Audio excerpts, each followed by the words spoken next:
Hey, what's up, guys? Welcome to Law-Splaining the Interwebs. I'm your host, Nick Rekieta of Rekieta Law, a small law firm in central Minnesota, and today we have the long-awaited, oft-requested Ronversations by Proxy.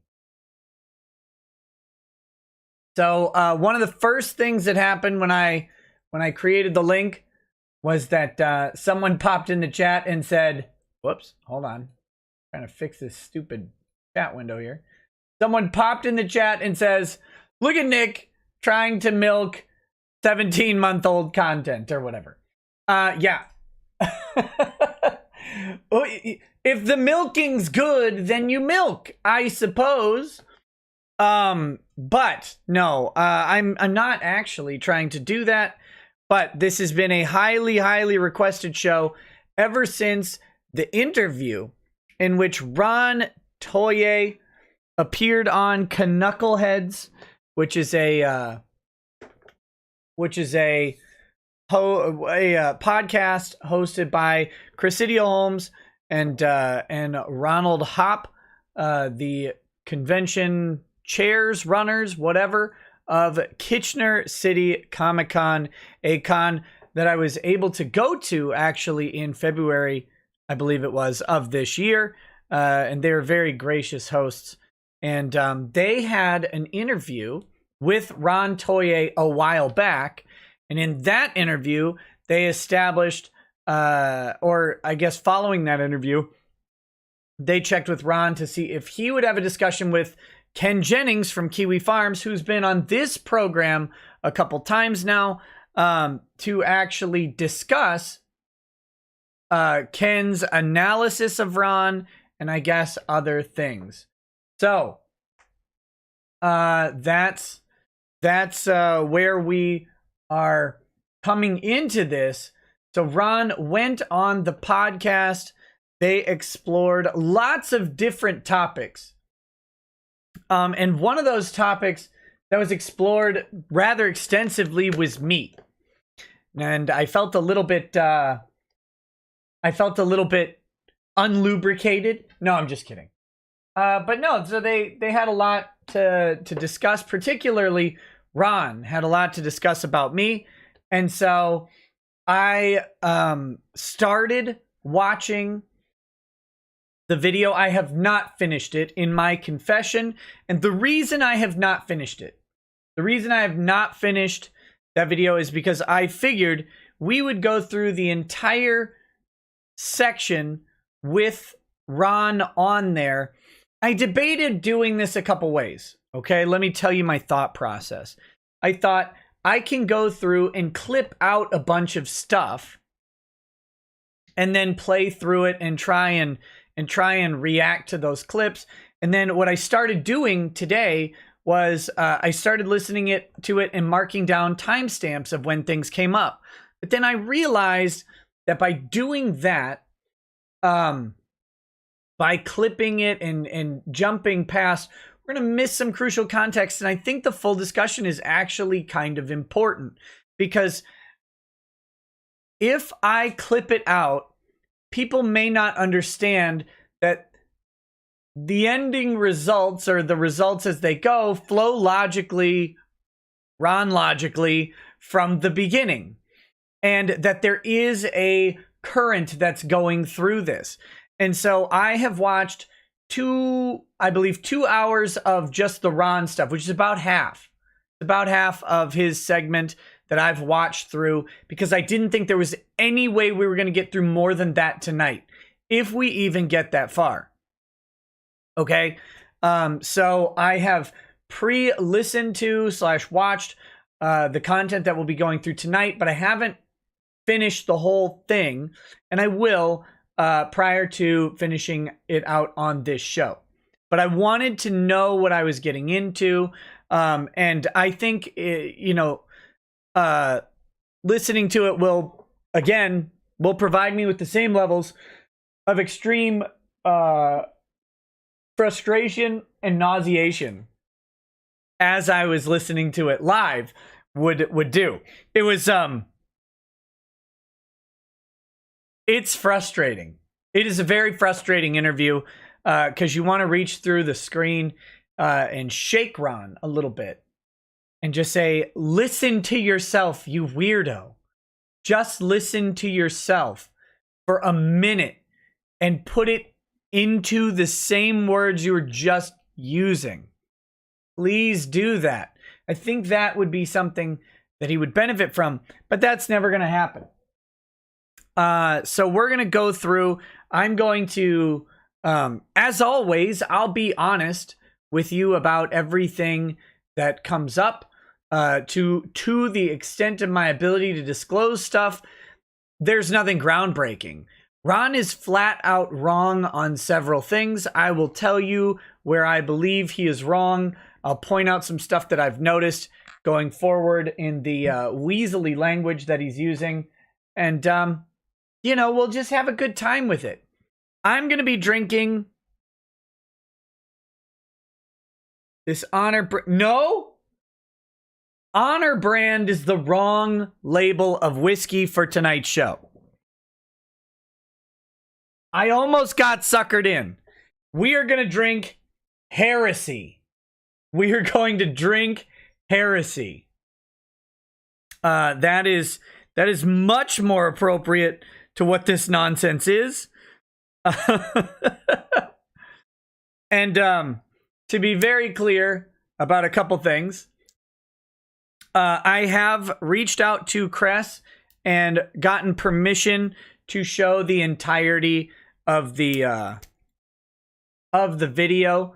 Not that, or the Ron segment, which is, it's the majority of the video, but we're going to skip the first like 35 minutes are just Cress and Ron Hop and Ken Jennings.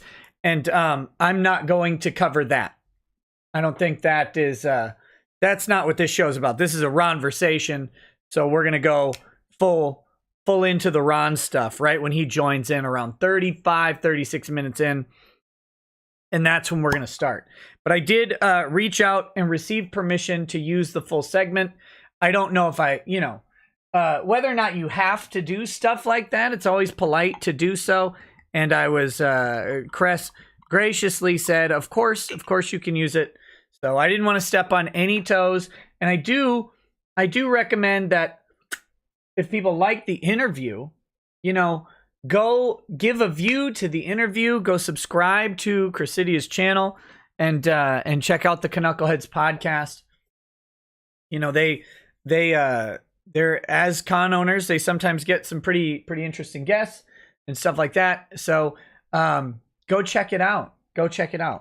Don't just because you're seeing it here, don't let that take away from the work that they put into securing the guest, not razor blading their eyes out as Ron does soy smiles.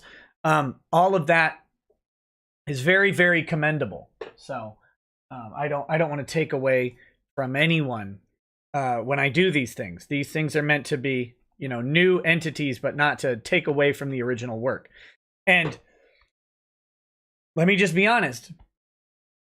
They did an interview that I probably can't do. I cannot sit and talk to Ron without making fun of him, because I find him to be laughable. So that's just how it goes. Ron has made himself into that caricature for me. It was a gracious gift of him, but that's what he did. So I can't do this style of interview. And a lot of people have asked if I would have Ron on, and until the lawsuit is completed, no, I won't. And that's because much to the chagrin of Ron, and that's what you'll see. And I'm going to point this out at every turn. I am not Vic's attorney. I can't stress enough how wrong Ron is on this point. And you'll start to see where these little Ron thoughts seep in. And Ron thoughts are always little. Where they seep into the conversation and where you see his distorted view of reality. I'm not going to call Ron a liar generally. I think he's delusional. And he's certainly misinformed on this thing. And that's fine. Lots of people can be wrong about facts and truth. They can be. Ron clearly is, at least when it comes to me. Now, if I think he's lying about something specific in the video, I will point that out. I'm not going to call him generally a liar, though. I think he's more just wrong, which is sad. But he will never believe me. And that's one thing you have to keep in mind throughout this interview. That's one thing I had to keep in mind as I was screaming in my car. It's like, he's just incorrect. And this entire thing, and I'm going to point this out over and over, get used to a couple phrases that you're going to hear a lot tonight. You'll start to identify them, make a drinking game out of them, whatever keeps you sane. But this entire interview and Ron, at some points it feels like a Ron soliloquy, must be framed with the idea that Ron is in this for his own interests, including doing the interview for his own interests, and Ron must be in control, which goes back to the interview thing. Now, Ken Jennings points this out. He's pointed it out on the show. He points it out in the interview live. We'll highlight that. But this whole thing is about Ron getting control of a narrative. And I know he's about to go on D.A. Crow's show with Emish. That's apparently being scheduled or something right now. Ron right now is trying to regain control of the narrative. So keep that in mind as we go through this, because that's an important framing to have when you're dealing with a lunatic, is to know where they're coming from. And in my time as a lawyer, I have had to deal with people in really bad situations and some people who are really bad. And so figuring out that framing is part of it. And by really bad people, I mean prosecutors and cops. And figuring out the framing and their intention behind their actions is actually really important to negotiating things out. What do they want at the end of the day? What's their goal? Ron's goal is control, and specifically control of the narrative, and he can't stop himself from doing it. So we're going to call that out a lot. You'll probably get used to it.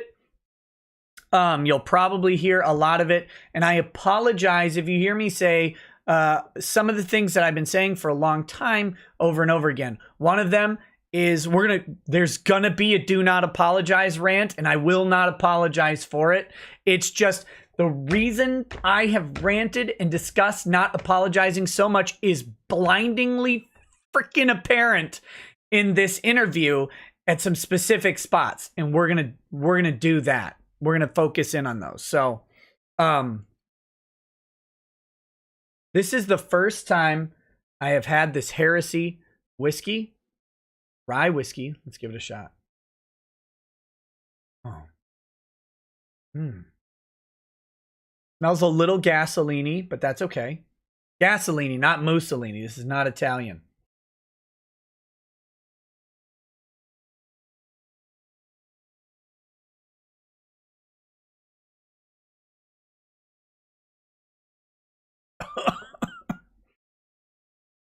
All right. It's really mellow in the mouth. This is pretty high octane stuff. This is 105 proof. It's 52.5% apparently. And all of that goes right into your throat. It is, it's not a great whiskey. It's not great. It's very, very harsh. It could use some age. That's a pedo whiskey. The Dragon's Treasure says requesting Big Brain panel to discuss all legal ramifications of the Chaz. There are none. At what point does it become a non-U.S. state? Never. They can't become a non-U.S. state without effectively a constitutional amendment. They can't do it. You cannot leave the Union, because if you leave the Union, you are enacting a power to dissolve an indissoluble union of states. And that is the language directly from the Supreme Court in Texas v. White. is Texas did not have the power to dissolve the indissoluble union of the United States. To remove from the union, you need basically to pass a bill through the House and the Senate with supermajority, so 2/3 of the House and Senate, and you also need, I believe it has to be ratified by, it should be 38 of the states, to have a portion of the United States removed from the union would require that level of passage. 2/3 House and Senate, and then 38 of the states. So you will not likely see that because it would cause trouble. So they cannot become a non-US state. Would there be charges if anyone went in attacking them? There would be lawsuits. It's an image thing, though. This is all an image thing. This is why they abandoned police precincts in the first place. It's why they're charging the officer in Georgia, I believe it was, who shot the guy at the Wendy's drive-thru after the guy tased the one cop. You know, the other cop shot him.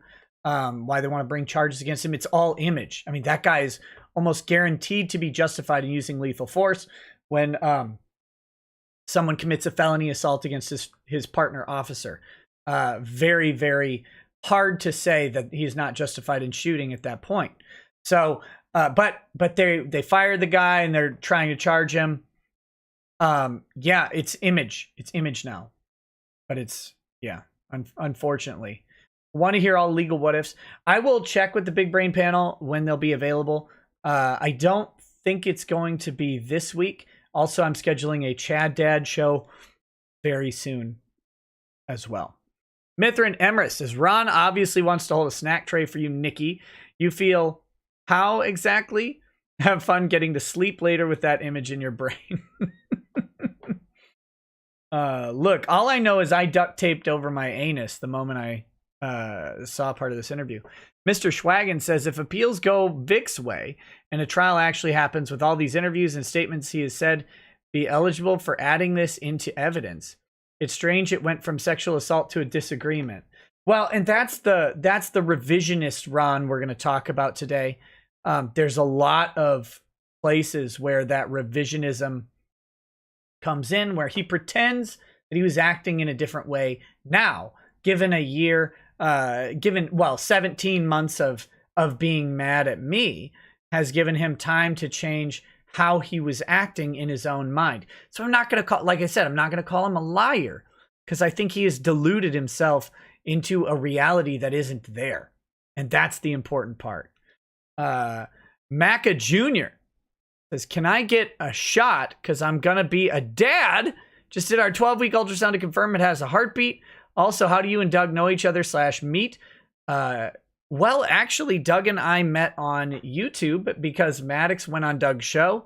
I sent a super chat to Doug telling Maddox that I actually like him. I still do. I think he's goofy and dumb sometimes, but I still like him.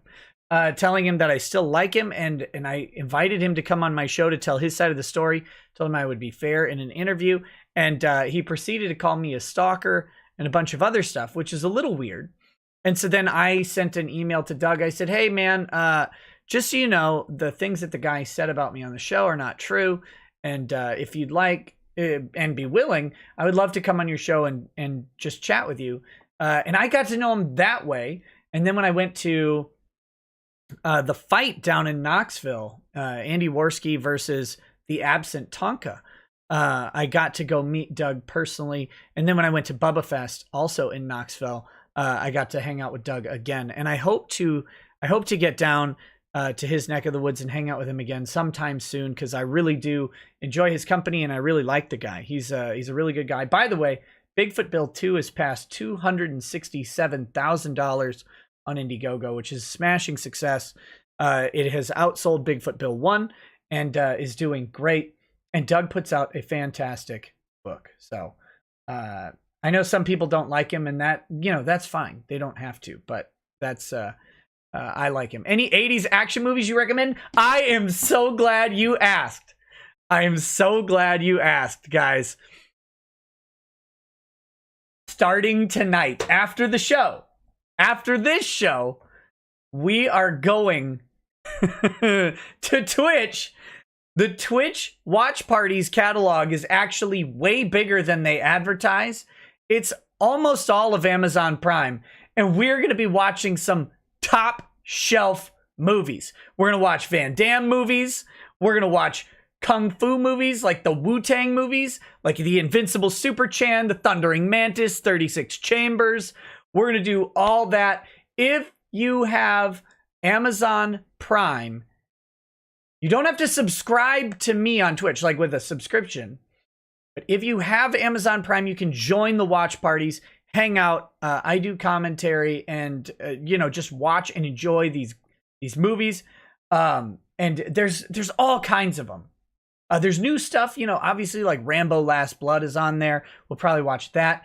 And it's all ratings. I mean, you can play rated R movies. You can play any anime that they have on there, even anime with all sorts of, like they have Elfenlied on there, which I think has tons of like nudity and horrific violence in it.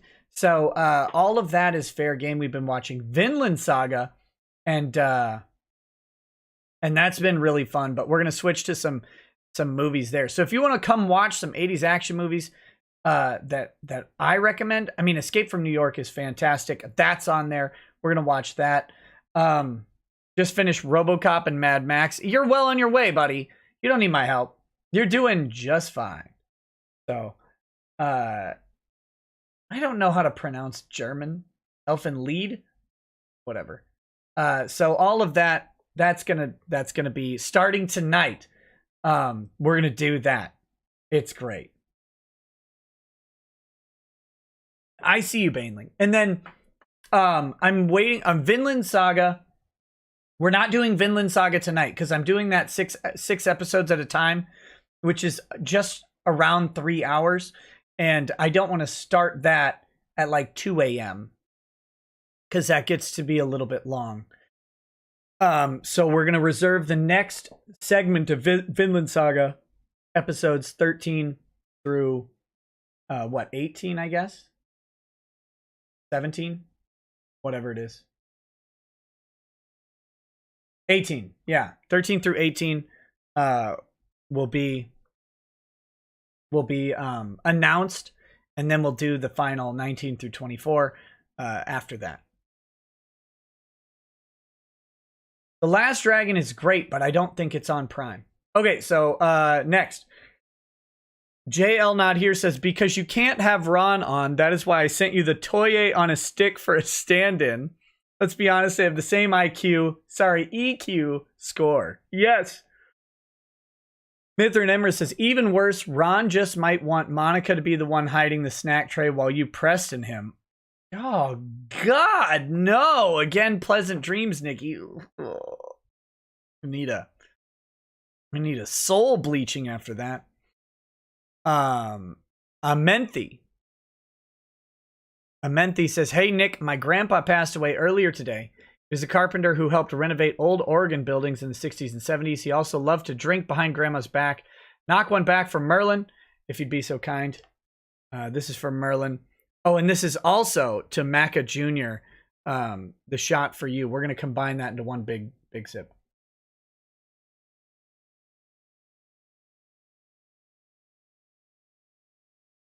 Oh, man. Infinity 223. Hey, Nikki boy. How the F are ya? Just wanted to let you know that at some point during the interview, don't remember when, Cress did a little smirk at Ron when he unironically mentioned 17-0. Yeah, there's some moments. I don't know how else to say it. Let's see. We'll get Cress's.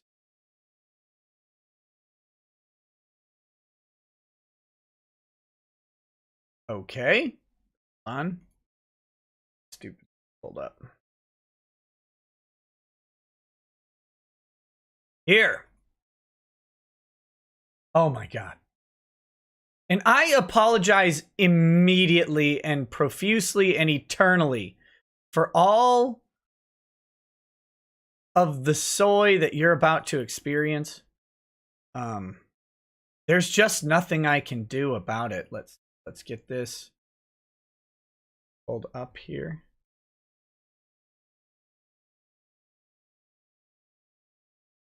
Here. All right. God. This is where I left off. I left off at 2 hours, 33 minutes, and 35 seconds, which is just shy of 2 hours from where Ron comes in. Okay.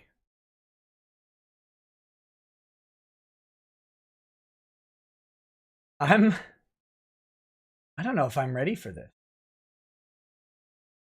I don't know if I can deal. This is oh boy. Okay. All right. Is there anything else before we go? Feel free to interrupt the show. I will of course take chats as normal as we go. Oh wait, one last thing. Where is it?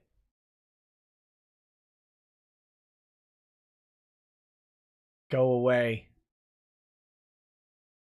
All right, here we go. Just in case you don't know, the change.org petition is here still. We're up at 3,850 signatures. It's still going up. Their stupid little algorithm thing. 3,850 signatures we've passed. It is helpful, even if you are not able to go to Matsuri. It is helpful. Do not be under the illusion that signing, even though you're not able to go, is somehow detrimental to Vic. The question is, do you want Vic Mignogna to go to Anime Matsuri, to be there with the fans? If you do, sign the petition. If you don't sign the petition. But don't try and get into this idea of like, oh, well, I can't go though, so maybe I shouldn't sign. And if you don't want to attach your name to it, I 100% understand. I support that. This is the only change.org petition I have ever signed. I hate them. I hate change.org.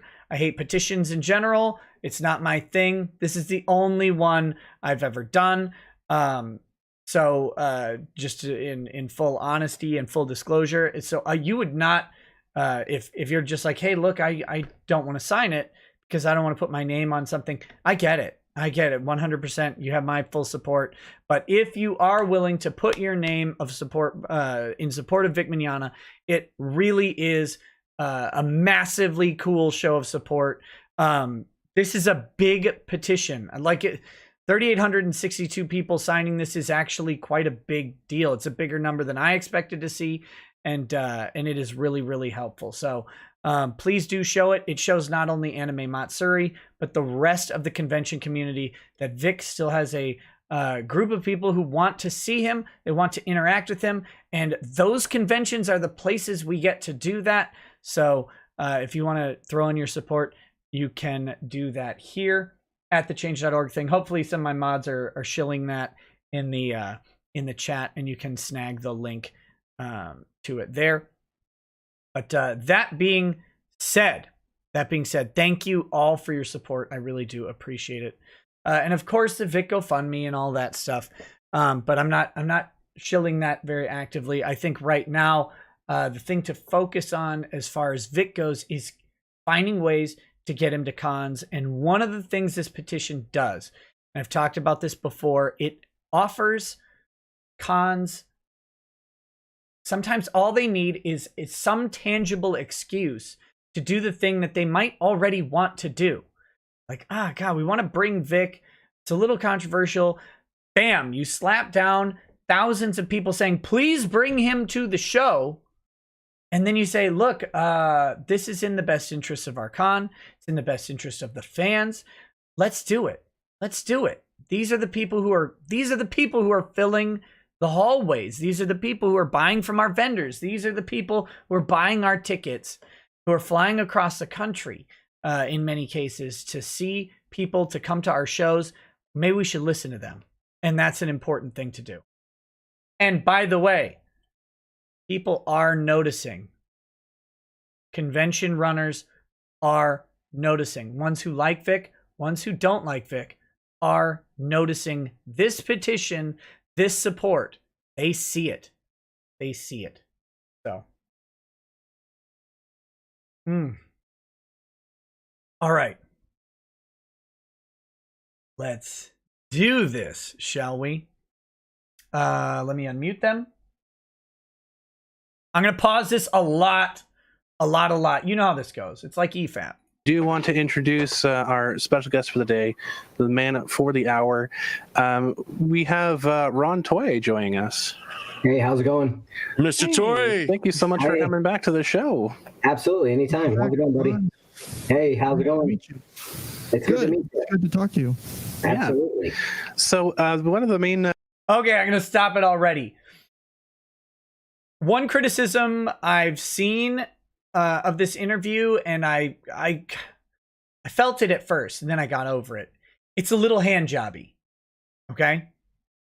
It's a little hand jobby, and lots of friendliness and lots of stuff. If you're expecting fire between these four panelists, you're not going to get it. And I get that's a good environment to have Ron discuss things. Screaming and yelling and calling him a cuck a whole bunch wouldn't actually accomplish anything. It might be funny, but it's so at the beginning especially, it's very non-confrontational, and that's that they're Canadians, so you got to forgive them a little bit for that. I'm just kidding, of course.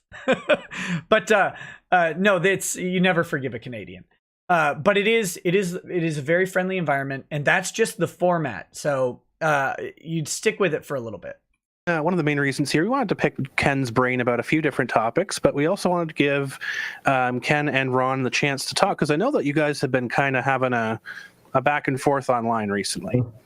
Correct. Yeah. I would say that's true. Yeah, we want to give you guys a little bit of a chance to just kind of sit down and have a talk and see if you can kind of get your points across to each other. So sure. Yeah. So we'll let Ken start. Go for it. Well, my goal here, Ron, is, and like I've said before, this isn't meant to be, adversarial. Mm-hmm. I truly want what's best for you, for your family, for everybody. Good guy, sure. Ken. I do have legitimate concerns, and that's, why I'm glad that, these guys here allowed us to have this opportunity. And, I'm sure that, you have questions for me, or you have feelings about me, and you can love me or hate me. That's fine. I just, as a therapist, it hurts to watch some of this stuff. Mm-hmm. And I'm sure that the stuff you guys have dealt with has been pretty tough. The last 16, 17 months or whatever it's been has really had a whole change on your lives. It's had a change on a lot of people's lives. Correct. And I don't see that as being, what's the right way to say this? For the good or for the bad, it's trying to walk away from that in a better position, in a better spot. And I think you can, and I think everyone here can. Yes. However we feel about a certain person or a certain thing or a certain act, I do think we can move on from that. But I feel as though where we're sitting right now, it's only hurting everyone involved. And not just direct parties, second and third parties, people observing from the outside. I mean, like I was, explaining to them when I first started, I've never been in the anime. I stumbled across this by accident. Mm-hmm. But what a coincidence, me too. God damn it. I can't stop it. I can't turn it off. He stumbled across it. What did... I would say he was gravitically drawn to it, and you guys can process that as you will. I think all of us suffer from the anime accidents in some form or another. Yeah, I think anime needs to be banned. Different level that isn't. What? Whoa! Hold on. Sorry. That was weird. And I don't see that a lot of people. Pretty for me, or you have for I gotta. So we'll let her. So. One of the it's good to talk to you. Okay, something a happened few different there. topics, but we also wanted to give forth online. We want to give you guys a little bit of a chance to get your point. Yeah. So we'll let. And like I've said before, this isn't meant to be, adversarial. Mm-hmm. I truly want what's best for you, for your family, for everybody. Sure. I do have legitimate concerns, and that's why I'm glad that these guys here allowed us to have this opportunity.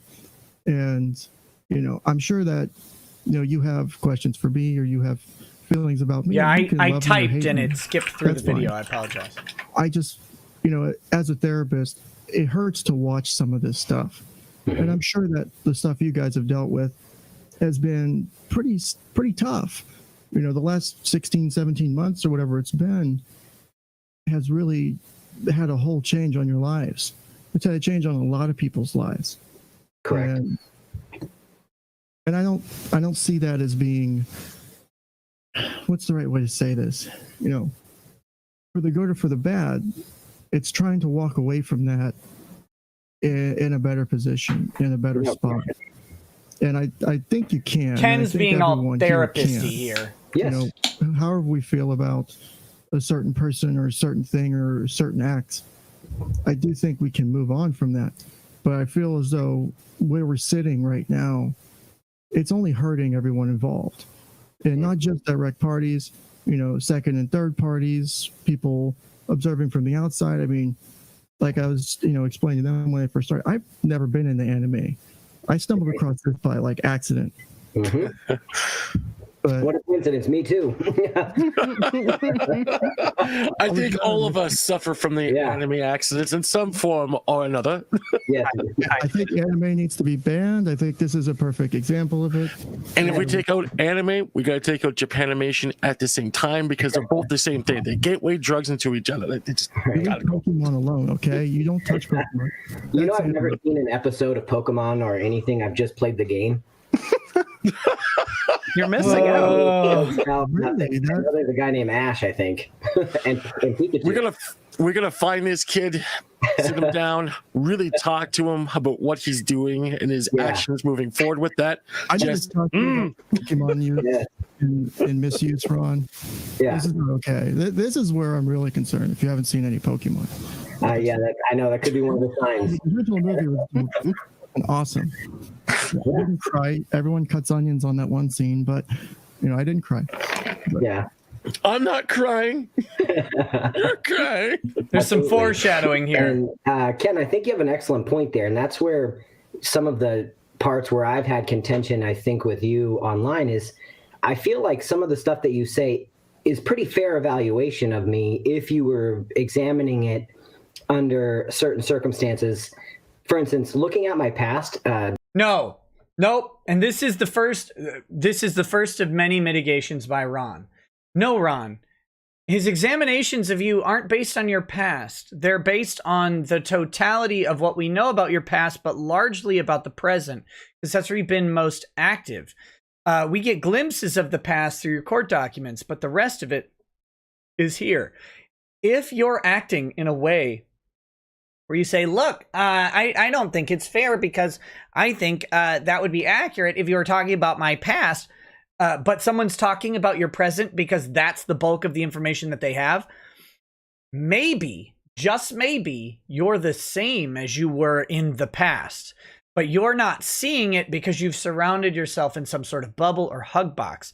This is the persistent theme you'll see with Ron throughout all of this is, and we saw this because he protected his Twitter, he's gone into a hug box, and he listens to certain people about things, and he will not actually consider opposing positions. He won't consider alternative information. He internalizes only what is to his liking and agrees with his preconceptions. So it's funny that he's already here saying, look, if it would be accurate if it was about my past, but it's actually, how is he gleaning accurate information about your past from your present interactions? Because you're acting like your past. Divorce stuff, absolutely. It's deplorable, unacceptable behavior towards women. And then measuring that up against some of the communication I've had with my abuser, Nick. People can have their opinion of him one way or the other, but for me, in my world, he is one of the main people that has perpetrated or perpetuated harassment to a level that never needed to be. Let me just be clear. As I've said, God, 1,000 times, no one should contact, harass, disturb, approach, talk to Ron Toye, Monica Rial, Fat Jamie Markey, or Funimation in general. No one should be like levying complaints to them or anything like that. That is not anybody's business to reach into any of these people's lives. I have discouraged that as much as I possibly can. I have always said, never do that. I do not reach into their lives. I don't send them video links. I don't initiate conversations with them. The only times I've ever talked to Ron, he has initiated the communication with me. So while I am his number one abuser, a mantle I will wear with pride. I don't condone any harassment of them. I never, ever, ever, ever have. But he's, again, this is that delusion. In his mind, I have to be evil for him to deal with and process that. And that's fine. To Ron, if you're out there, if you happen to see this, I have no expectation that you will. But if you do, as your official abuser, as the fully endorsed by Ron Toye, abuser of Ron Toye, beatings will continue until morale improves. And so, you know, my communication with him sometimes is confrontational, and other times I'm genuinely trying to. No, you opened it confrontational, Ron. You could go back and watch the initial Ronversations. You opened it with an insult. That was you. I didn't insult you. I don't talk to you. You started off hostile and confrontational and insulting to me. I merely reciprocated with mirthful laughter at your expense. Always at your expense. Because I'm a lawyer. I do things at other people's expense. Connect with the dude, but he always results to insults to me. And that's because you're dumb.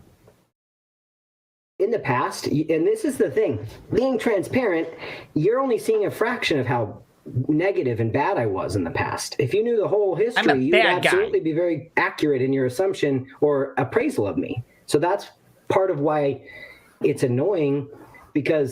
Think of that. Listen to what he just said. If you knew the full scope of my past, then you'd be accurate. But you're not accurate because you don't know, you just happen to guess? Wait, Ron, no, Ron!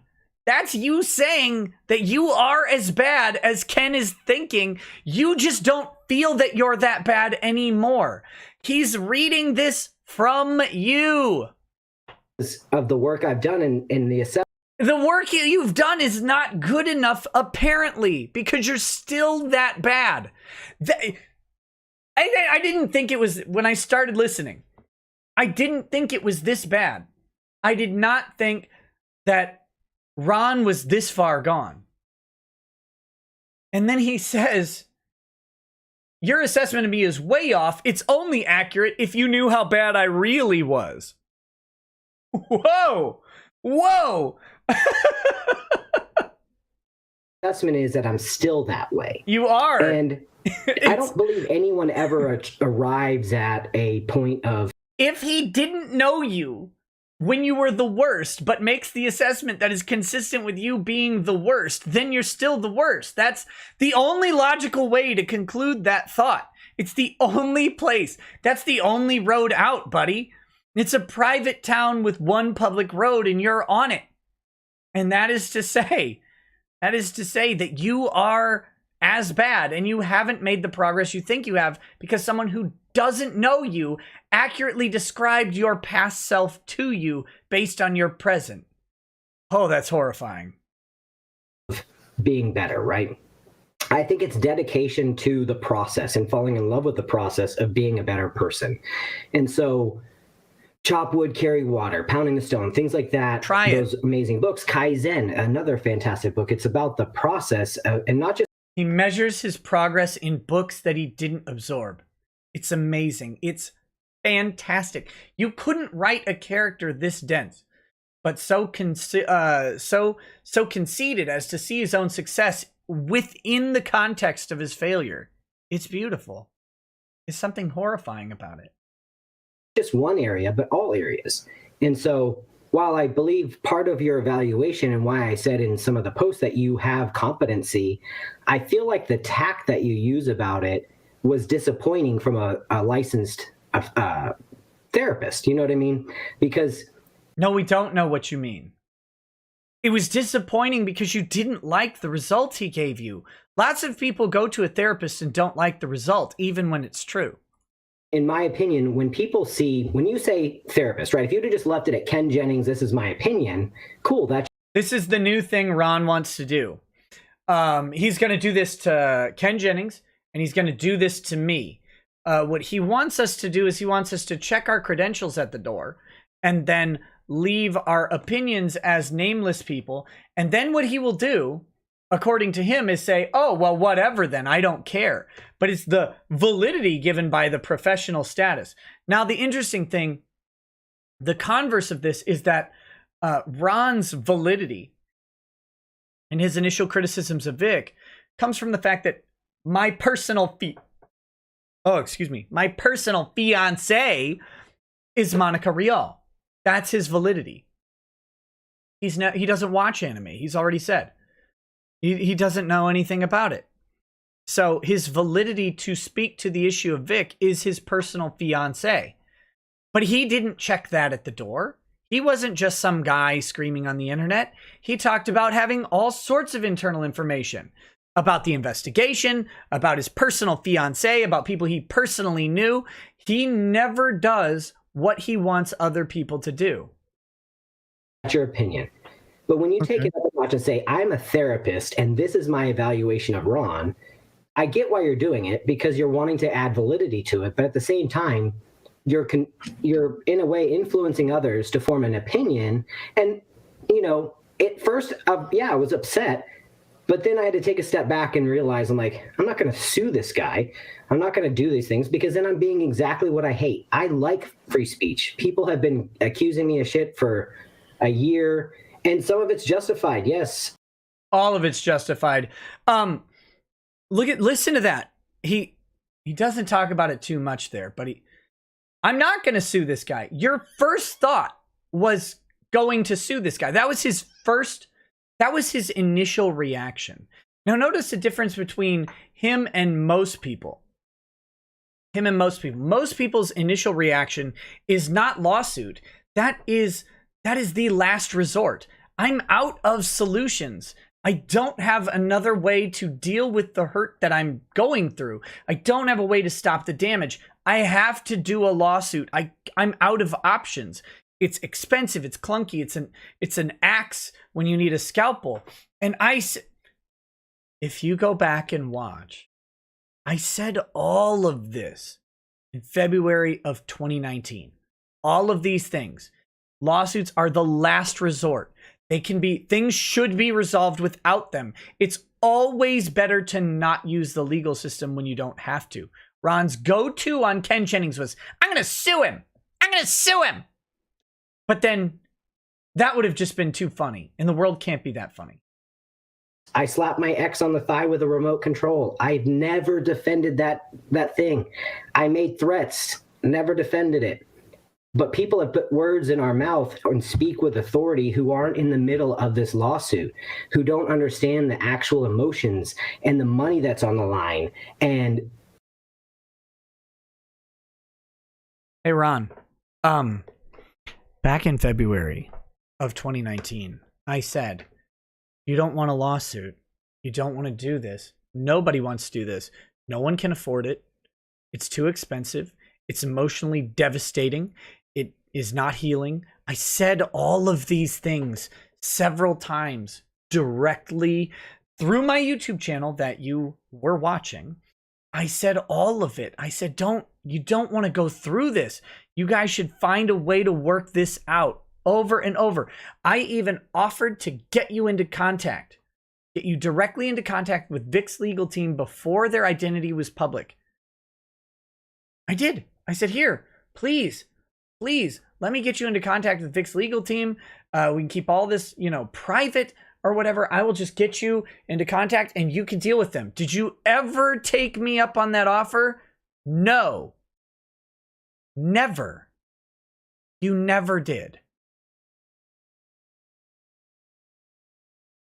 asking for stuff that they don't have a clue about. And so it's very frustrating to be on this side of it with people who don't have anything on the line, who aren't willing to risk. We were being sued for $1 to $5 million. No, you, Jamie Markey, Funimation, and Monica are all being sued for a total of $1 to $5 million, an amount to be determined at trial, and you would be jointly and severally liable for that amount in a proportion to the amount of fault you were at. Those are jury questions. Ron will go through this whole interview saying that it couldn't have possibly been his and Monica's tweets or whatever that caused the damage. It couldn't possibly be that, even though that's ludicrous. He will go through this entire interview stating that they're not the main ones at fault and that other people are at fault. That's what the trial is for. Those are fact questions that need to be resolved. And you're making the case in this interview that someone needs to determine the level of fault. Maybe a jury agrees with you. Maybe a judge agrees with you, however you end up doing a trial. Maybe they agree with you that you're only 1% at fault. Okay, then it's this much money. Maybe it's less than 1%. Maybe you're not at fault at all. Maybe they determine that. We didn't get that opportunity. Neither did you, because you did the TCPA. And then I contest that the TCPA was handled poorly by Judge Chupp. And there may have been some issues with Beard and Harris's filings. Lots of people have criticized them. I've criticized them at some parts as well. And I think that there's reasonable grounds for criticism on them. But I also think there's lots of grounds for criticism on Chupp. And we don't get to find out the answer. But, it would be nice to see what apportionment of the damages caused to Vic you're responsible for. We may never get to find out. And we didn't back down to our position. That's a risky thing. And we put our money on the line. And for a year, it's like, oh, Chris Sabat's paying this. Or fuck that. None of them paid a dime towards our costs. It was me and Monica. A little bit salty about that there, Ron? A little salty on that one? Thankfully, we didn't even know our insurance would cover it until August.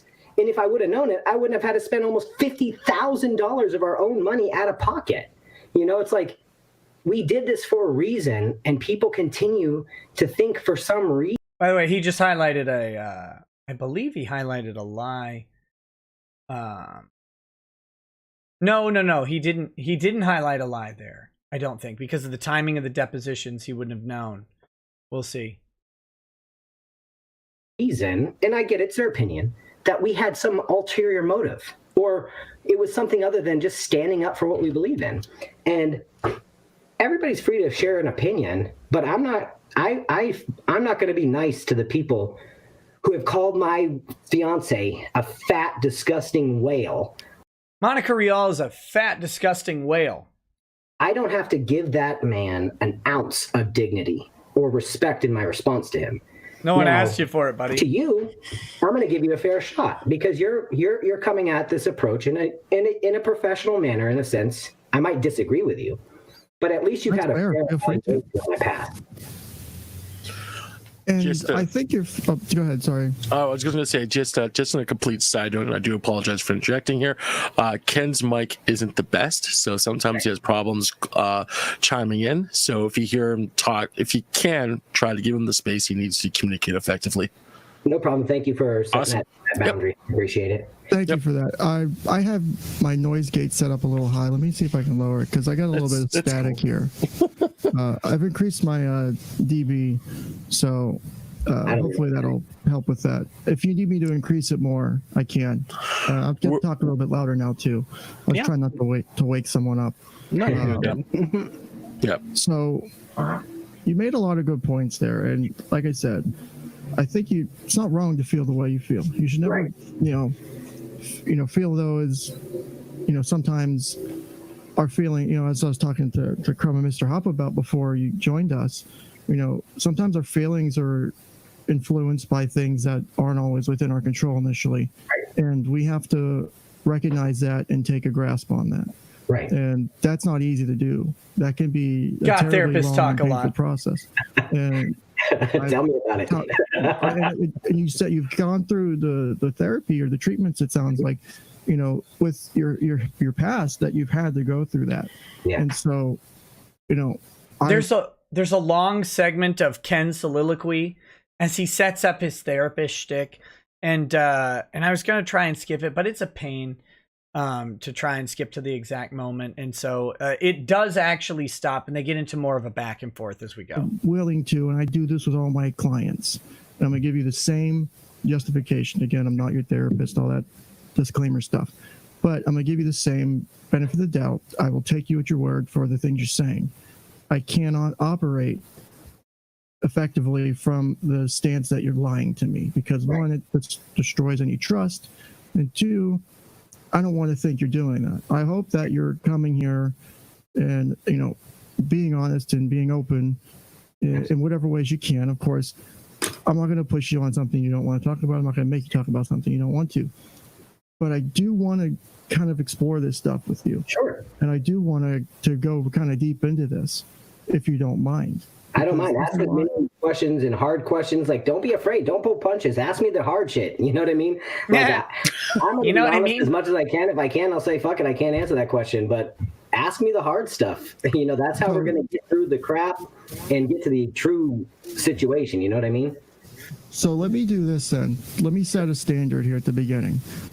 What is absolutely off limits, so I know not to touch it? Notice he doesn't say his penis or his butthole I here. don't really know, because if you ask me a question about the lawsuit, I'll just regurgitate what's already there. So let's just play with the nothing's off limits, and then if I can't, I'll just apologize and let you know why. Okay, that's So fine. go crazy. Give me where you want to go. All right, so let me ask you this then. Let me go back to something you said in the beginning here.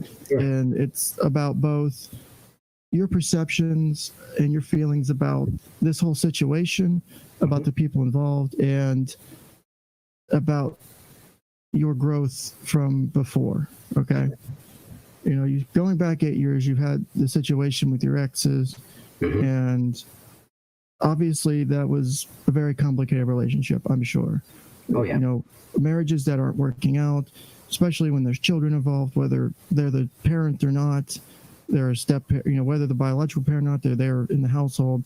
It's tough on everybody, And my biggest criticism of that situation, as it comes to today, isn't the remote thing. Well, like everyone jokes about it, everyone makes fun of it. It is what it is. That's not my concern. My concern goes back to, it's the control concern, right? Ken! The remote is a perfect symbol. It's a remote control. That's the joke. It's symbolism that if you put it in a book, your professor would say it was too overt. Life happens in ways that you can't write fiction about because it's too funny. Done different things, and in my one analysis I did, there's this repetitive pattern of seeking control for the conversation, of the dynamic, the way you were dismissive with me and your reply to me, which first I appreciate you replying to me, because I'm sure that wasn't easy to do. Right. I'm sure it was probably tough. Probably sure you wanted to reach through that screen and choke me. Yes, I wouldn't be surprised. I wouldn't, and that's anyone. That's not saying you would do it. It's anyone. I'm sure seeing that, you're probably like, who the fuck is this guy? Yes, literally. That's yeah. I'm like, who the fuck is Ken Jennings? Jeopardy question. But I keep seeing the cycle of, and talking to you right now, you're coming off very cordial, you're very nice. I don't, like I was telling Crumb and Mr. Hot before, I don't have any hatred towards you. This whole situation is fucked. Just watching from the position I've been in, I have my feelings about different things. I've observed different things, and I feel, like I said, I'm willing to be proven wrong. So if I'm proven wrong, I'll be the first to admit to it. Absolutely. But if you've changed like you have, and like I said, I want to give you that benefit. I want to feel as though you're able to do that, because there's very few people who can't. it comes back to the amount of effort involved. You're talking about having to make life-changing decisions and having to stick with it. Yep. And especially when it comes to things like abuse or violence or things like that, it's very hard to, and you said it on your podcast last time, it's kind of it's a thing you go back to. It's a hard thing to walk away from. Why do you feel maybe that there's this need to control everything as it relates to it because of what's going on? Like I said, long-winded Ken question, but it starts to pick up after this. Why is that there? Just looking at it, I don't know if you're familiar with like the Tony Robbins disc test or... As a therapist, he's probably not aware of any personality tests. You're right. Ron's about to do a thing that Ron likes to do. When Ron gets under attack, called out on his questionable behavior, what he likes to do is he goes and he mitigates. He mitigates his abuse of his wives, his kid, the other people in his life who he was physically and emotionally threatening and abusing. He mitigates all of that with various things. Now, what he's about to do here is talk about how rough his childhood was. And it does sound rough. It really does. It sounds terrible. But he's going to explain, he's basically going to regurgitate probably what his therapist told him about his childhood and why that makes him do the things that he does and act in the way that he acts. Now, he's cognizant of this. He's conscious of his choices to act in this particular manner about these things. That is something that Ron seems aware of. The question, of course, then is why does he continue to do it? We don't know. But here's where that's going to come in. And he's intending, remember this, as I said before, this is Ron trying to regain the narrative. So Ron is setting himself up immediately as a victim in this. He's a victim of my horrific abuse. He's a victim of his life circumstances. He's a victim of his mother. He's a slave to his emotional responses, and he in no way can control this. And when he cries, yes, he cries later on the show about needing to block his dad on Facebook, it's all going to come down to him being a victim on behalf of Black people. But what the real culprit here is still Ron's need to control. And what he's not doing is he's not explaining why he needs to control things now. He may be explaining why he needed to control things in his life years ago. But Ron has been through therapy for 8 years now. And at some point, that need to control needs to take a back seat. But he won't ever do it. That's his go-to. I will sue you. I must control the situation. I will block you. I will put myself into a hug box on Twitter. I will, once his Twitter gets banned, I will go into the YouTube comment sections and tell my truth. And then once that happens, I will go on these shows and I will start talking about the real story. And the real story is always something that's going to come out and never has. Never has. Even when he's promised specific things, they don't show up at the times that he promises them. This is a consistent Ron tactic of controlling the narrative, or at least attempting to. So again, he's going to set himself up as a victim, and this is to control the conversation, to garner sympathy from the panelists. Look, I had it really rough. You wouldn't even know how bad my mom hit me. Look, a lot of people's parents hit them. They did, and they suffered bad abuse. What those people didn't do was go out and intentionally ruin other people's careers.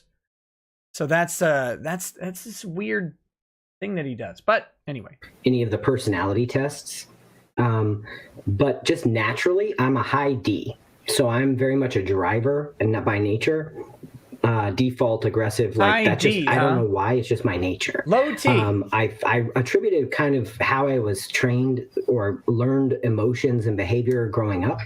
My dad was military. He was not the one who abused me. I know people have asserted that it was actually my mom. But my dad was a workaholic. And so if our room was messy, he would throw everything in the room and want it military level. And so that was scary. And then my mom, she learned this behavior. My dad was scary because he wanted me to clean my room. Shit out of me where I couldn't go to school because I had belt marks all across my face and body, or extension cords or blenders or whatever was closest. Why did your dad let your mom beat you so bad? Like, that's the Molyneux question, but with the genders reversed, right? Like, because it's usually Molyneux's talking to people whose dads beat them. Like, well, why'd your mom let that happen? Your mother's fault, isn't it? No, this is your dad. Why didn't your dad hit her? I mean, if that's how she's disciplining, I would assume that would, a reciprocal discipline of her would make that happen. Why'd your dad allow your mom to beat you? Now, Ron will go on to describe his father as his hero. His father's his hero, but his father let his mother beat him with extension cords and blenders? I mean, damn, dude. Your parents are supposed to be a team, and they tell you, you know, if one of them's getting worked up, you say, hey, knock it off. You need to take a break or whatever. You don't let them beat their children continually. And then having a babysitter who used to lock me in my toy box for hours while my parents were gone, it really affected me. But I never addressed those issues early. So I feel like when I go back, there's a tattoo. A lot of people were wondering what my tattoo was. So I'll show you guys. It's a dark forest. This is an example of a book I read. It's by St. John of the Cross called Dark Night of the Soul. Shockingly, another book. Whenever I got divorced my second time, and let me be clear, both divorces were my fault. We know. The women that I was with, they had their issues, but guess what? I didn't set proper boundaries. But after my... How many of you think those boundaries involved a sphincter? Show of hands. How many of you think the boundaries that he didn't set somehow involved a sphincter? I'm gonna bet.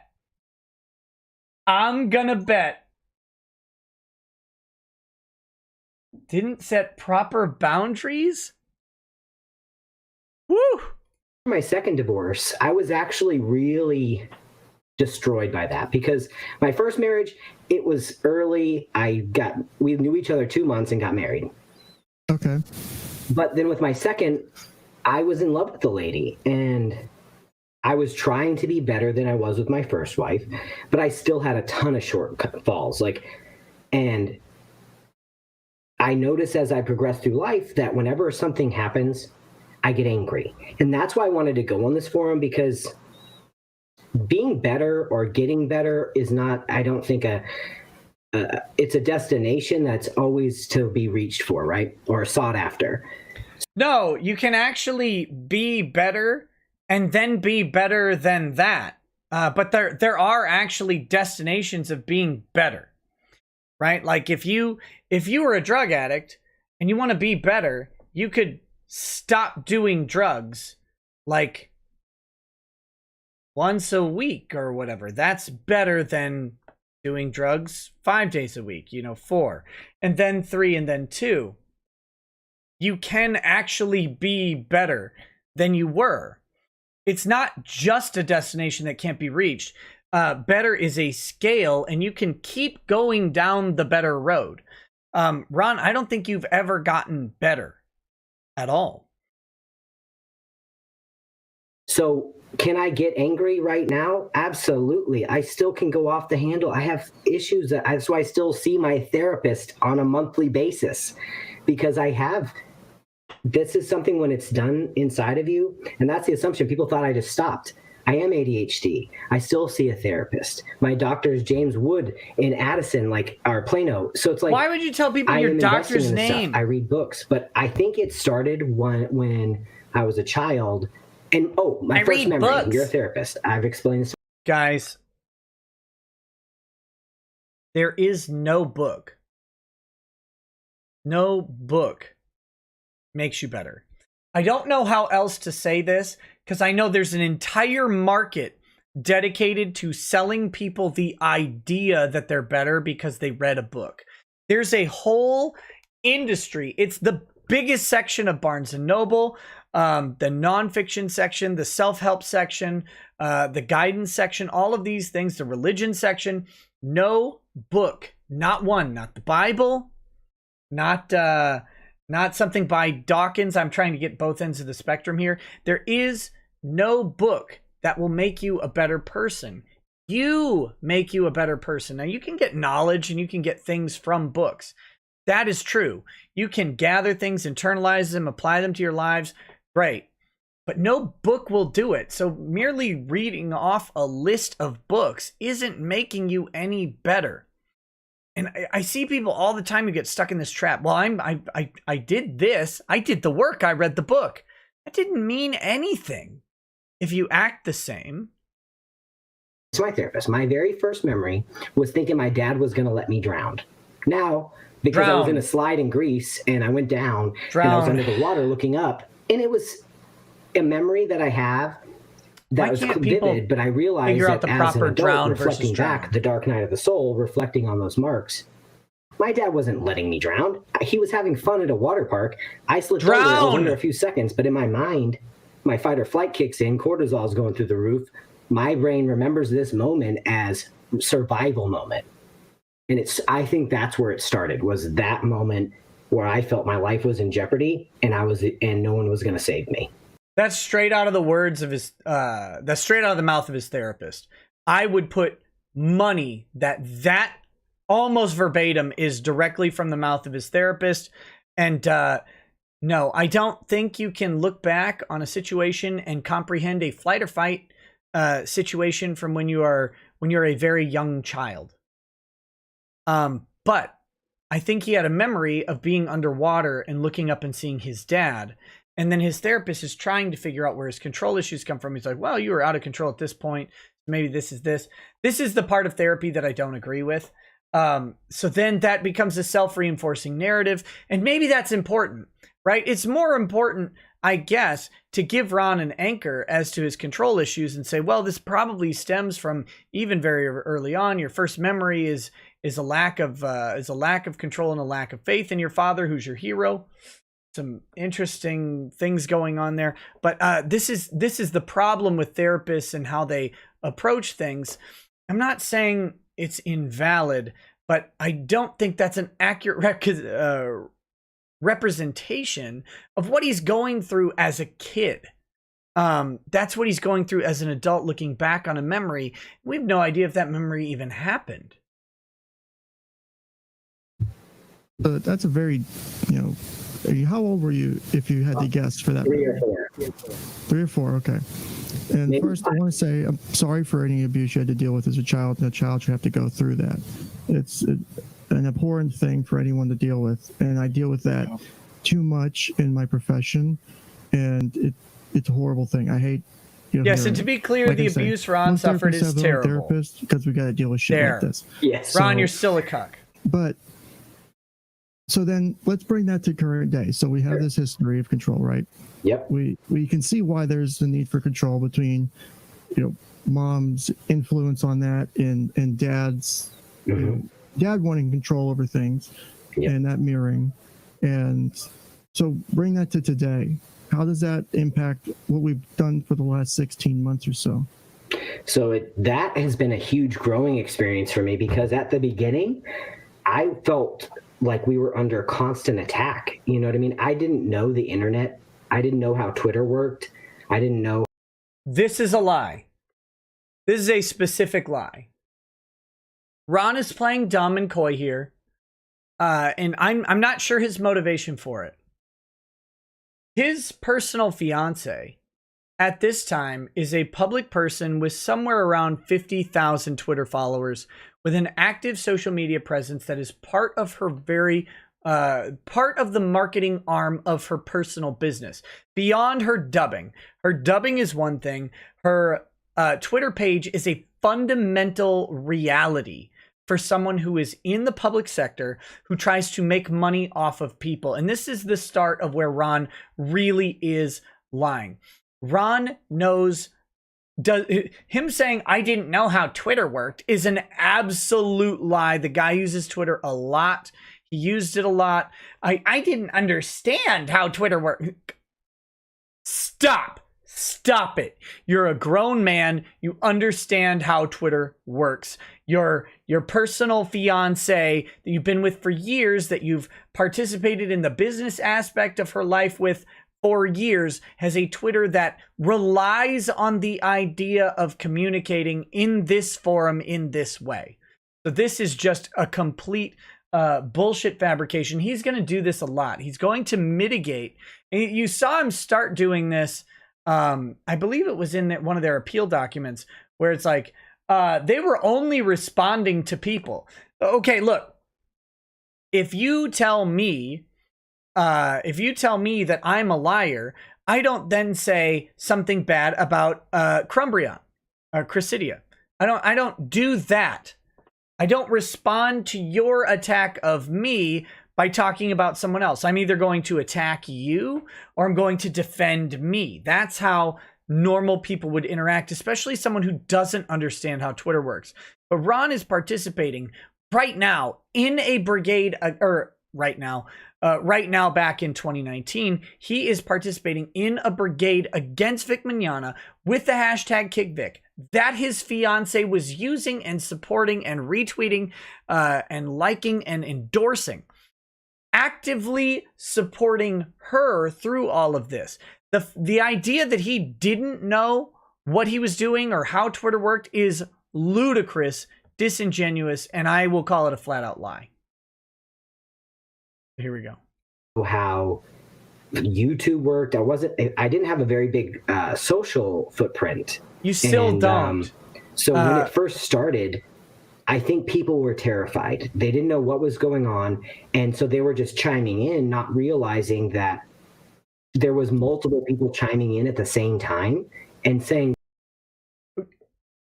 I'm sorry. Is Ron on here trying to say he thought he was talking to just one person the entire time?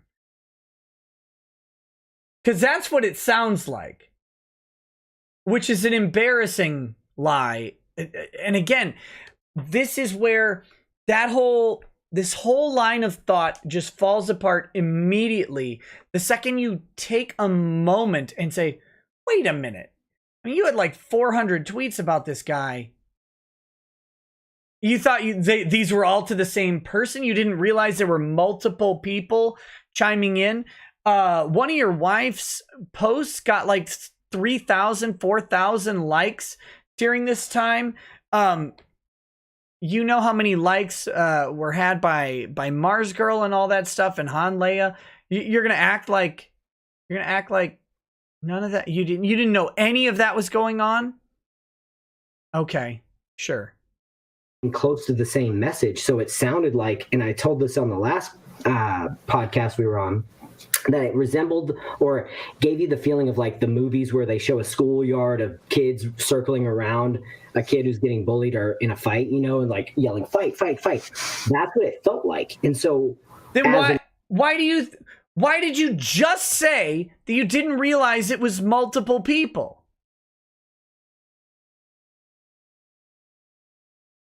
Like, I'll be honest, all the work I've done at that point, there's some times where I'm like, I want to do bad things. And Gay, what are you talking about? I want to do bad things. Get help. Get help, you weirdo. But look at what he's doing here. And this pause is perfect. Look at this face. First of all, try and squeeze the soy out of it. Second of all, see how he's looking away as he's saying this? This is a lie. Now, you notice me look away a lot. I've got over here, I've got my Streamlabs pulled up. That's where I check on the stream. That's where I check my status. Here, I've got my chat. Here is the super chats. And here is the video I'm watching. So you see me looking around. Ron's not managing a stream. I believe he's probably looking at one webcam right in front of him. Ron's looking away here. I want to do bad things. Ron's lying. Ron's lying here. What's a bad thing then? what was a bad thing? What would be a bad thing you'd want to do? Are we talking about self-harm? Are we talking about harm of others? Not me. Yeah. Like Oh that's no! the part. Damn it! Stop doing that. Okay, I want to go back 1 second. I want you guys to focus real quick on Ron's face when Ken, every time he mentions bad things. Okay, I'm going back 20 seconds. Here we go. Then. What was a bad thing? What would be a bad thing you'd want to do? Are we talking about self-harm? Are we talking Smirk? about harm of others? Not me. Yeah. Smirk? Like that's the part of where the regretful stuff that I have done in the past is I've been very violent. And that's the part where kind of like, it's like, you know, the saying about the two wolves, like whichever one you feed is the better, you know, that grows. That was a period of time where I had to learn to starve that other side. Because Ron doesn't find these things bad. If I'll be clear, I'll be honest. If Nick was in front of me, I would have fucked his ass up. And people might think I'm a joke. We don't think you're a joker, Ron. No one thinks you're a joker. People think you're delusional or stupid or both. Again, his response to Ken Jennings, I'm going to sue you. His response to me, at the time Ron is talking about, I hadn't done anything to these people. I did a panel stream where I thought, Vic's not guilty. I didn't even really start making fun of these people for another several days to weeks into this thing. Like, I didn't start breaking down the individual people until I had more information about them. Ron is not he's not lying here. Ron is not lying here, okay? This is the important part. Ron is rewriting how he felt at this time to retroactively justify how he acts going forward. Ron thinks now that how he felt about me later is consistent with how he felt about me at the beginning. But what he's failing to do is link how the actual timeline worked out. And he's going to talk a lot about the timeline going forward in just a few minutes here. And that's going to be really, really important for this, because Ron didn't think this way at first. Ron probably felt this way a month to 2 months into this, when I started making fun of his fat, disgusting whale of a fiance, or her fat sloth Jabba the Hutt friend Jamie fat ass Markey. Like, that's probably when he started thinking about this. But that didn't happen early on. The lawsuit, I want to point out, my first video on this was like on February 11th. I think I had an interview with Doug, and then February 13th or 14th was when I actually did the panel discussion. It was a couple days later. That panel is the first time I actually looked at this. The lawsuit wasn't served until April 18th or 20th, something like that. The GoFundMe, in which I had no idea at the time of the GoFundMe who the targets were. Notice I put people like Mars Girl, IO9, Lindsay Elkins. I alluded to these people in the GoFundMe post because I had literally no idea who they would sue specifically. I had some ideas of who they might sue, who they could sue, but I didn't know who they were suing, right? So I put Beth Elderkin, Lindsay Eldridge, whatever Lindsay's name is, the ANN Lindsay. I didn't know who they would actually pick. And I did some videos early on about who they might sue and stuff like that. But I wasn't really going in on these people for a little while until their true colors and the true nastiness of these people started coming out.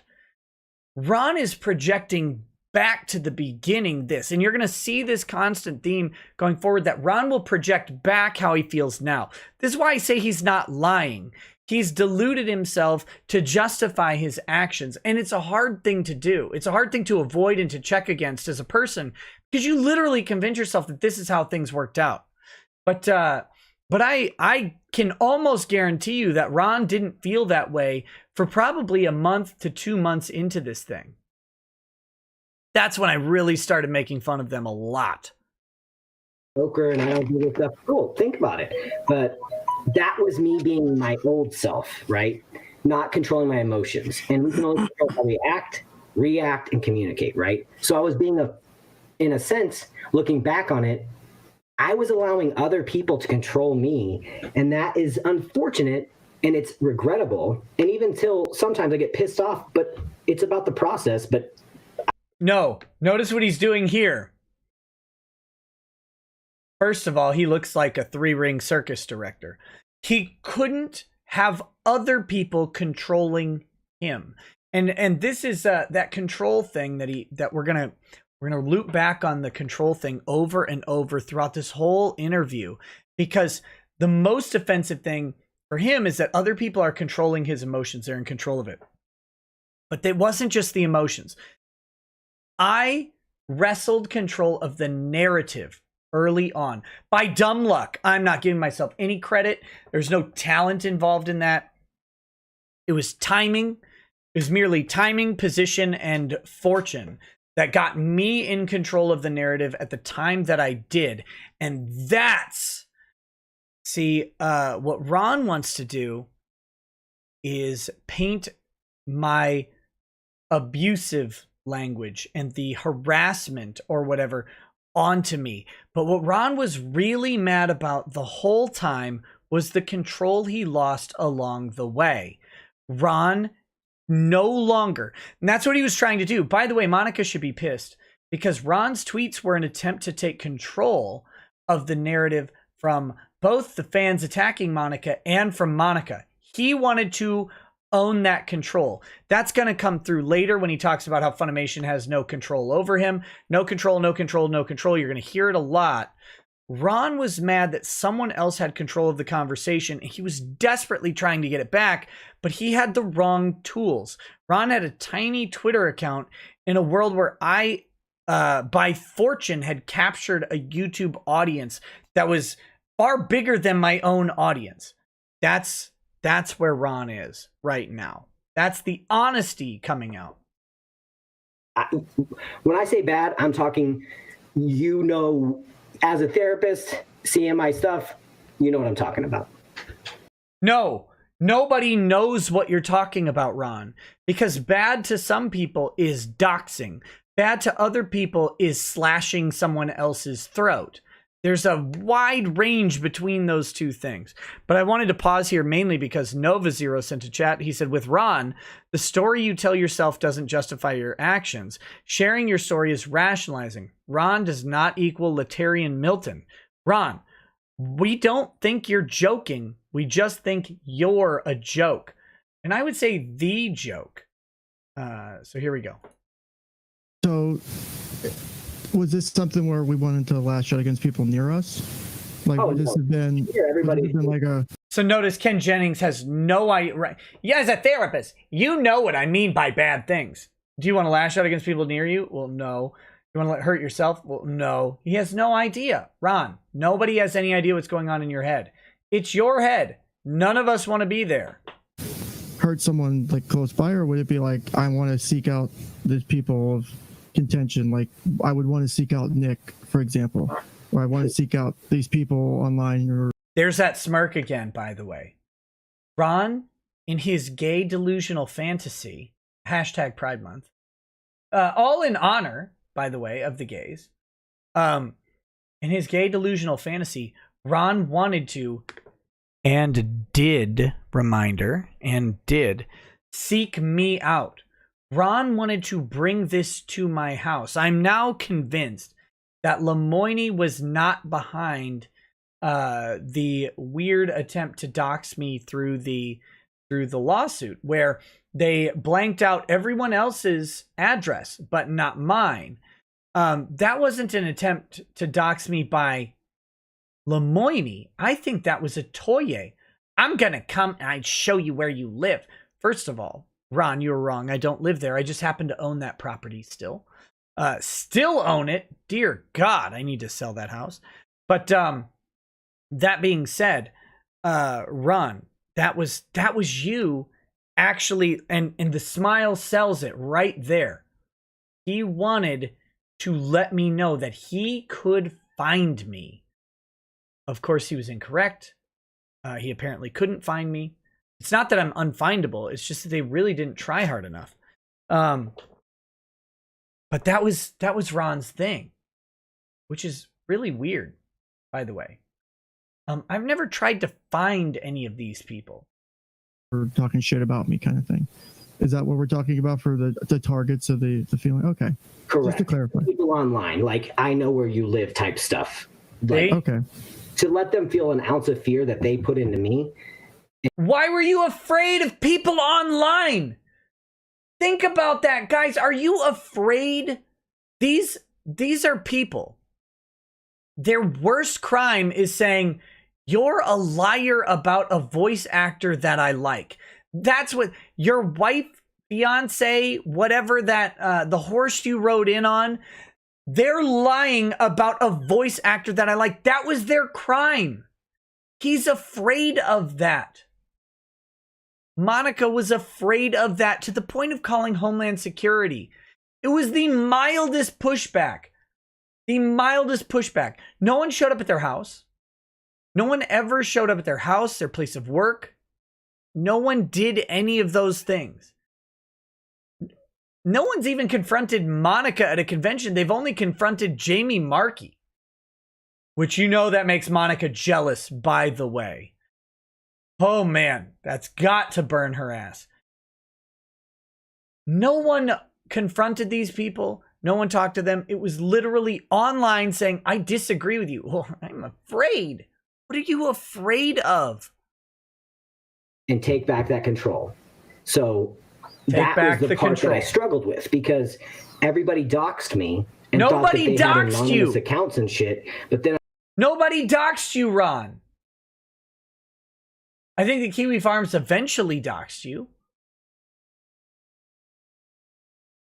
I did a little bit of research and realized that there's stuff called metadata and all this other stuff. So I'm like, okay, let's just put this on the other foot and I'll find out where you fucking live. Yeah. And where your grandmother lives and everybody else.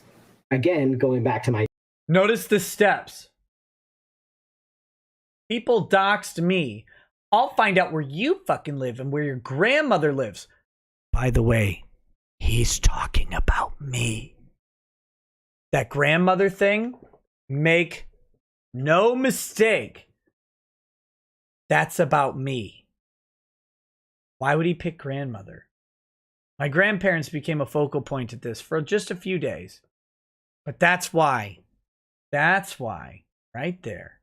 He's going to find out where my grandmother lived. Sad for you, Ron. She died. So now you can no longer use that as a threat against me. Too bad. Oh, and by the way, she died proud of me. So you don't get to ruin that either. Which is good. Because you are a pile of garbage. And she would have laughed at you. She was... my grandmother was a very special woman. And she would not have been impressed by a manlet named Ron at all. She was a hard to impress woman in many ways. So have fun with that. my deposition, the scary side. And that part I didn't like. And I had to address that shit quick, because how did you address side that? of me that likes to take control and likes to scare people, because when ultimately it was actually me who was afraid. We know. Has anyone out there been scared of Ron Toye? Has anyone out there been actually afraid of Ron Toye? Anybody? Whew. I mean, besides an ex-wife. Or maybe a kid. My fiance was at risk. I was at risk. My son, who's 16, who lives with me, was in my mind, at risk. Everybody's at risk. So what is my default? Your son who's dropping gamer words on the on his YouTube streams. By the way, Ron's son, other Ron, if you want to come on and discuss your gamer word use, you're welcome. You're welcome to. That was hilarious. I saw your clips. dropping the N-bombs on YouTube before Papa Ron came in to force you to delete them or whatever. I think that's bullshit. He's stamping on your free speech, and he should probably not block you on Facebook either just because you happen to use a couple gamer words. That is gross.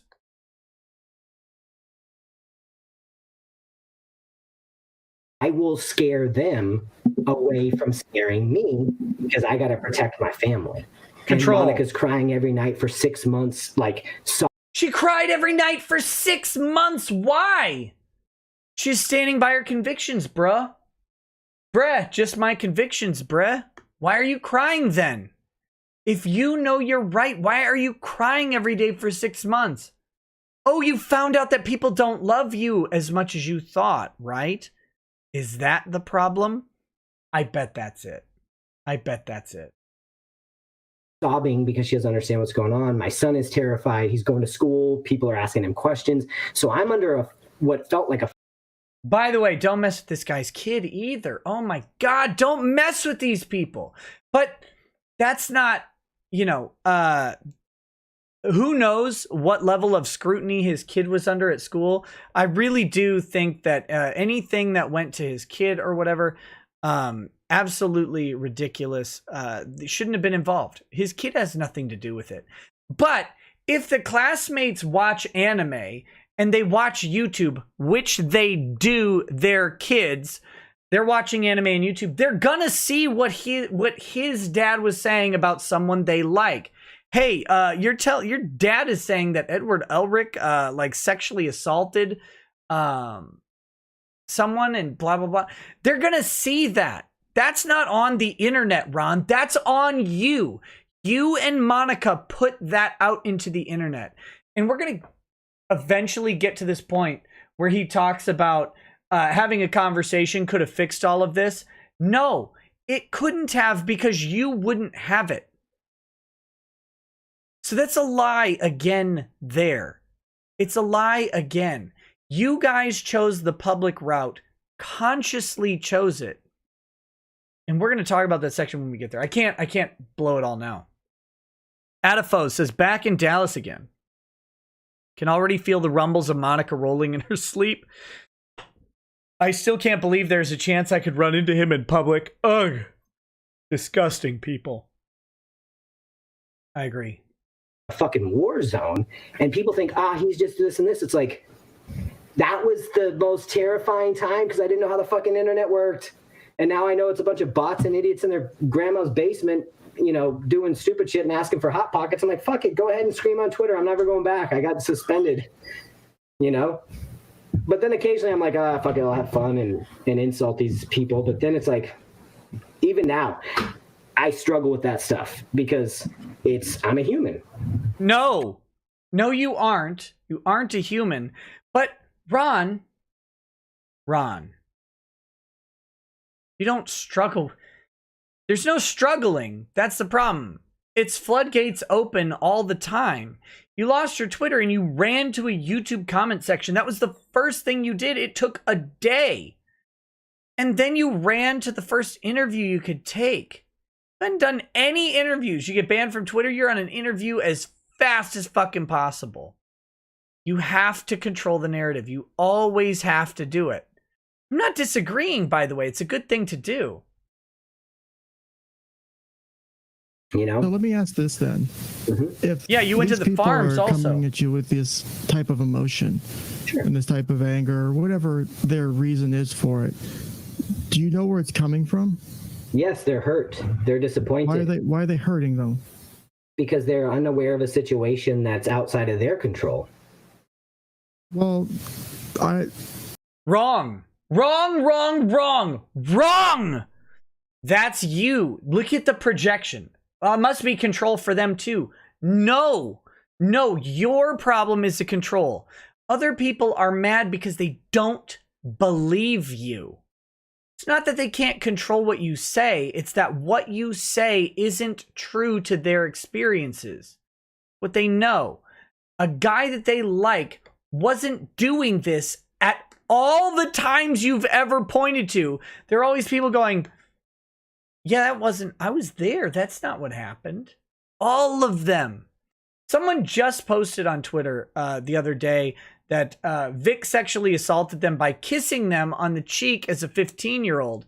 And then someone responded, wait, when you described this to me, you said it was no big deal and that you liked it. And they said, what changed? And they're like, some things changed my memories of it. I brought back, or I got new memories about it. And now I see that it was wrong. Wait, what? No, that's not how it works. That's not what sexual assault is. That's not how consent works. That's not how any of this actually functions. And it's not a matter of control. It's about not reality. And Ron's going to say it in a little bit. I don't know when it's coming, but I'm going to hit on it real hard when he does. I would say that part of that's true, but there's other parts to it. Sure. And I think, they're mirroring the feelings they're seeing of other people involved in this. So if we look at the other side of this, if you and Monica were dealing with those feelings and, Monica was upset every night, you're angry, you're frustrated, how do we see the people affected on the other side of this? Right. How is Vic feeling? How is his emotions, especially if we go back to day one, where all this stuff came out, these accusations were made. Yeah. That, and all the things that were going on behind the scenes too, with the potential, negotiation or whatever that was with Chuck. Yeah. And I wish they spent more time on this, but it only gets a passing mention. To my knowledge, and now, shockingly, as not Vic's attorney, I'm not privy to everything, but to my knowledge, and I believe I've asked Ty this on stream, they have reached out to talk about settlement 0 times. 0. Ever. 0 times. Maybe they have talked about negotiation, and I would not be privy to that as not Vic's attorney. But my understanding is that they have reached out 0 times to settle this case. Ever. During that time, was there any thought about how Vic felt? Oh, absolutely. I still feel about it this day. And if you go through the things that they said were defamatory, like I hate to pause it again. He's going to have a different answer in just a little bit. But he says, oh, I absolutely thought about how Vic felt. And then he's going to say that his tweets are evidence of how Vic felt. By the way, he denied in his deposition he wasn't sure if these tweets were referring to Vic at all, ever.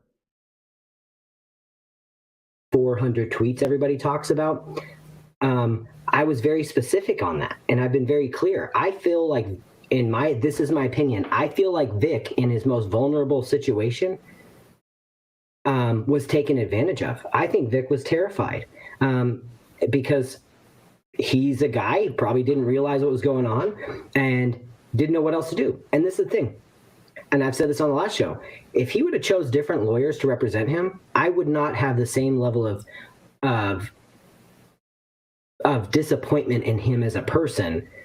But I think he lie. Big fucking lie right there. But here's the crazy thing he's going to do. Here's how he's going to rationalize this. He's going to rationalize this as the only lawyers Vic could have chosen would have told him not to sue Ron and Monica.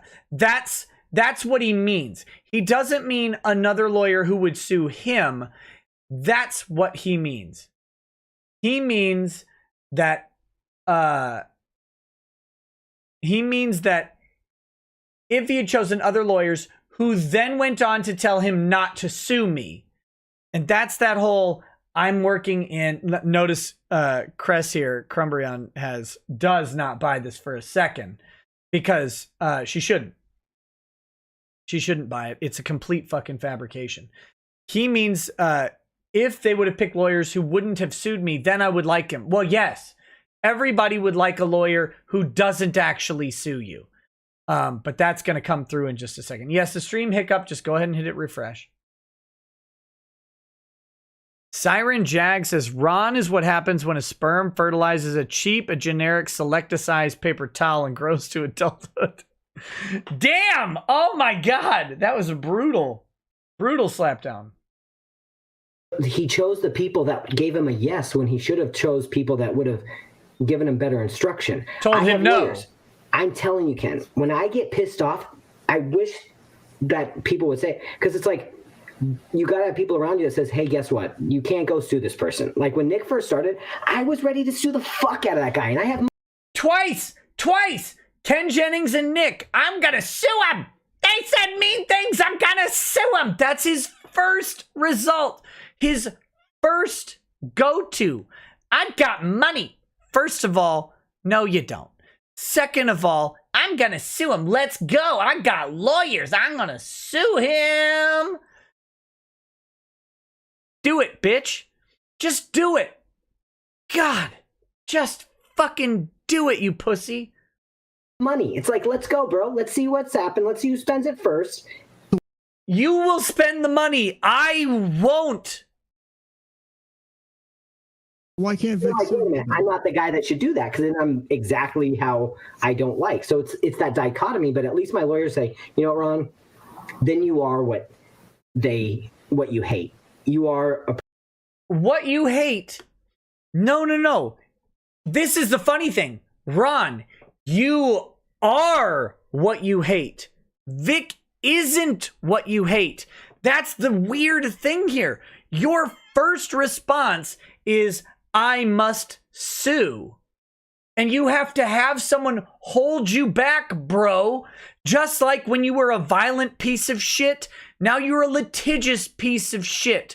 You're a piece of shit, and that's not ever going away. You are a fucking worthless monster piece of shit who wants to use force to solve your problems. You've just upgraded from using your vegan hands to using the law to impose your will upon other people, and you have to be held back like a schoolyard bully because you're too much of a beta bitch to control yourself. Vic is different. Vic went through all of the other steps. He did the apologies. He said all of the things that you told him to say. They're gonna cover it in a little bit. He did all of the stuff, and he said, my God, my career is on fire and I can't stop it. My only option, I guess, is to sue these people so my life can somehow recover from the damage they've done. Ron, your go-to is force. Vic's last resort to keep him from dying was force. You're a fucking degenerate coward who can't understand this. You have no self-control. You need someone else to stop you from doing the stupid thing. That's you. You are who you hate. You just have people who will stop you from being that. And you've projected that onto everybody else. No one else has sued you. Vic sued you when he had no other option. God, you're such a fucking liar. I've got money. Let's go, girl. Do it. God, you're such a bitch. A person who's willing to spend money and use being a lawyer being the law as a weapon. I'm like, okay, great. Thank you for giving me wise counsel. That's what you wanted to do. No one else wants to do that. Remember what I said at the beginning. Nobody wants to do a lawsuit. Nobody wants to do a lawsuit. Everybody who asks me, should I sue this person? I say, is there anything else you can do? Any other option? The moment you say, I've got a lawyer, you're a bitch. The moment you say that, all conversation stops. It's the last resort, always. For you, it's the first, because you are a cunt who needs control. And you will never get past that, no matter how many books you claim to read. But I think he was nervous, and he had a right in our country. He can sue, but the tactics employed by his team were deplorable. Borrowing words from Hillary Clinton. You massive beta. You're the beta-ist of betas. You are the Chazist of betas. They were deplorable tactics. Bitch, you haven't seen deplorable tactics. If I was in charge of that litigation, oh my God.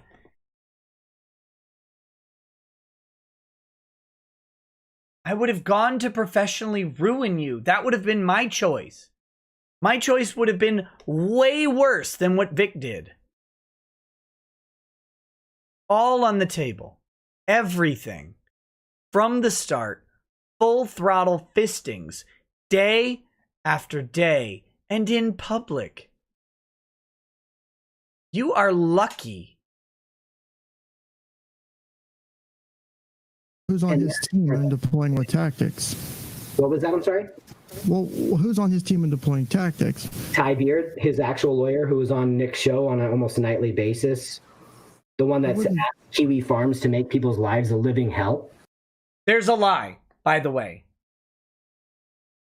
Greg Doucette's life, a living hell.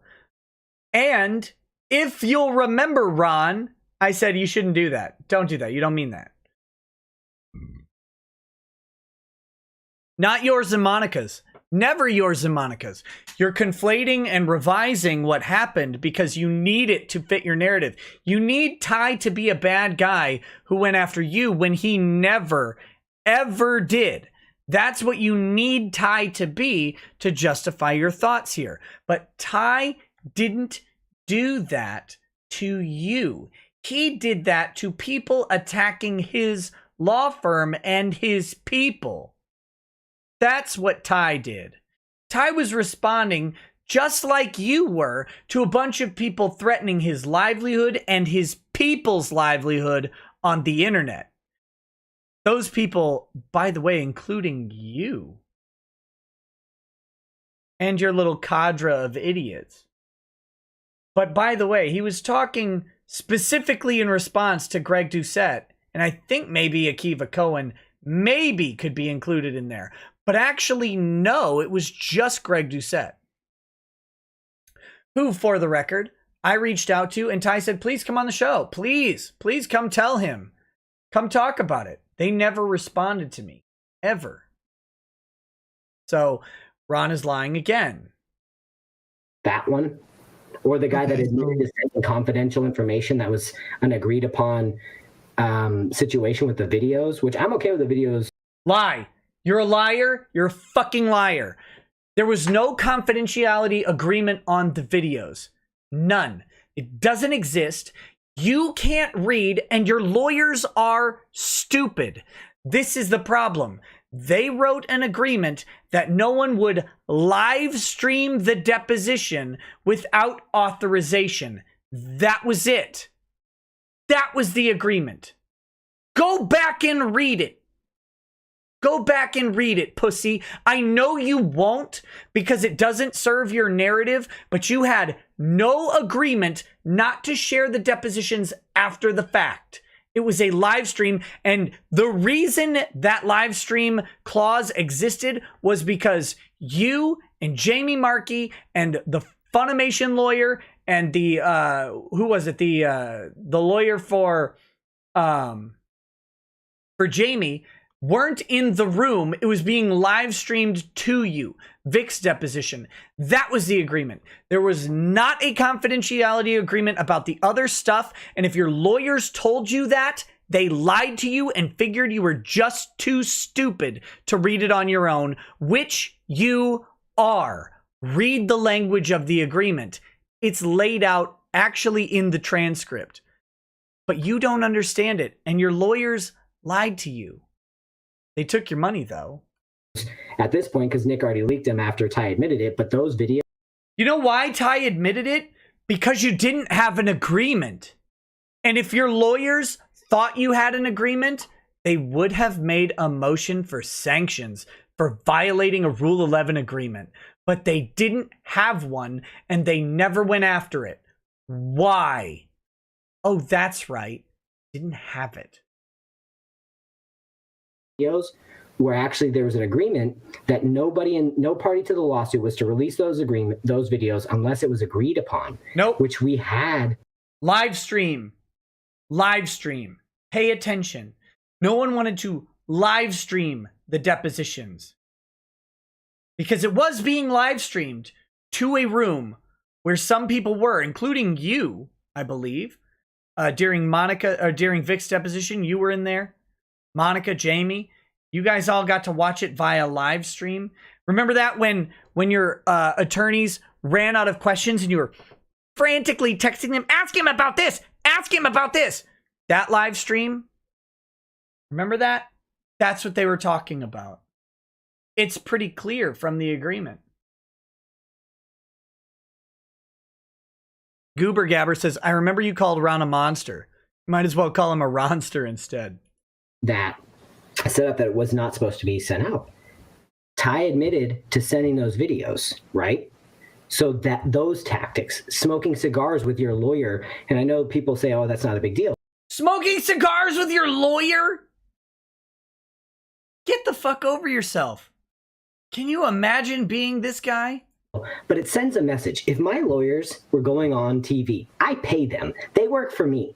If they were going on a nightly thing, talking about all this stuff, making me look like an idiot, you better believe I would confront them and I would say, hey, the actions of my lawyers are not my opinion. I completely disagree with them. But maybe they weren't making Vic look like an idiot. Did you consider that, Ron? I mean, you think he looks like an idiot because you hate him. that never happened. Well, I'll just jump in briefly. Okay. Sorry, I'll let you continue, Ken. I'll jump in very briefly. I've only had to sue one party, and that was because of an injury. It was it was previous landlords that I've had to sue. I, as a plaintiff, as someone who has had to take someone to court before, I shopped around for the best lawyers that were enthusiastic about my case and that sold me on their ability, and I let them do their thing. I didn't go in, I didn't obsess about what they were doing. They would give me updates, they would ask me questions, but I was hands off. I'm not a lawyer. As much as I know a little bit about the law, I'm not a lawyer. I let the experts do their thing. So is it really far-fetched to think, is it that much of a stretch to think that Vic just put the case in Ty Beard's hands and just let him do it while he was focusing on other stuff? Gee, no, that's not very much of a stretch. That's what lawyers are for, especially when you're in a highly stressful situation. You deal with this. Okay, I'll take on this burden, so you don't have to. Ken, are you wanting to chime in on that, or? No, that's fine. You can give your response to that if you need to. Perfect. Yeah. Now, while I agree with you in that situation that it's an injury, and it probably didn't have a lot of social impact, right? Was it covered on social media? Well, that particularly wasn't, but it did upheave my life, right, in a certain way. So in this situation, I find that it's because I went through a lawsuit where.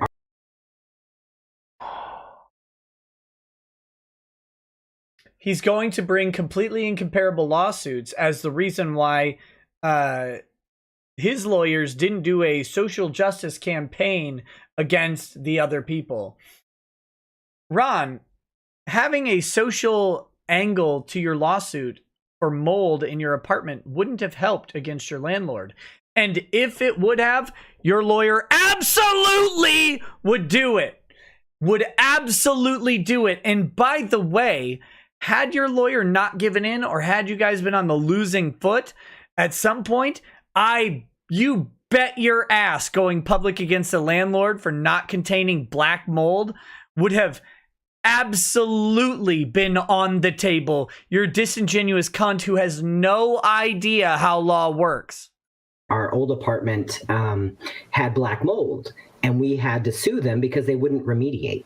And that was a completely different level of lawsuit, while the lawyer on their side was, she was aggressive, but it's understandable. She's trying to represent her client. Now, with this lawsuit, it's very public, right? Nailed it! Very public. It's already very public.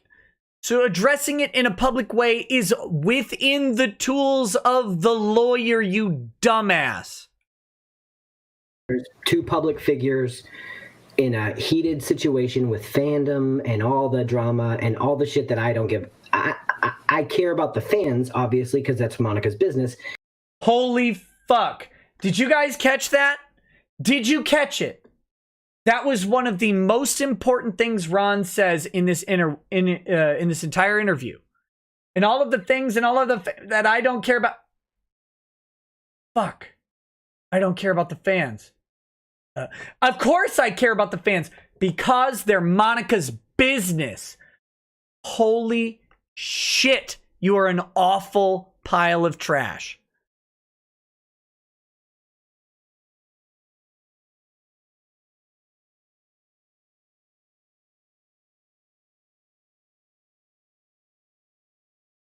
By the way, you guys just learned how Monica sees fans. How Monica sees fans. Ron can only understand fans through the lens of his fiance, the person he's closest to. They're part of her business.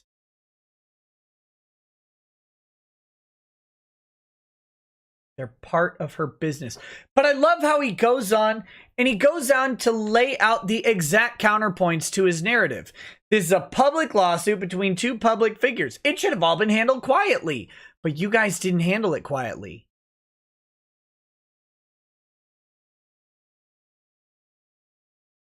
But I'm not an anime actor. I have no involvement in Funimation. I don't give a fuck about the company. Like, it's none of my shit. Like, I do loans. You like hand jobbing Chris Sabat.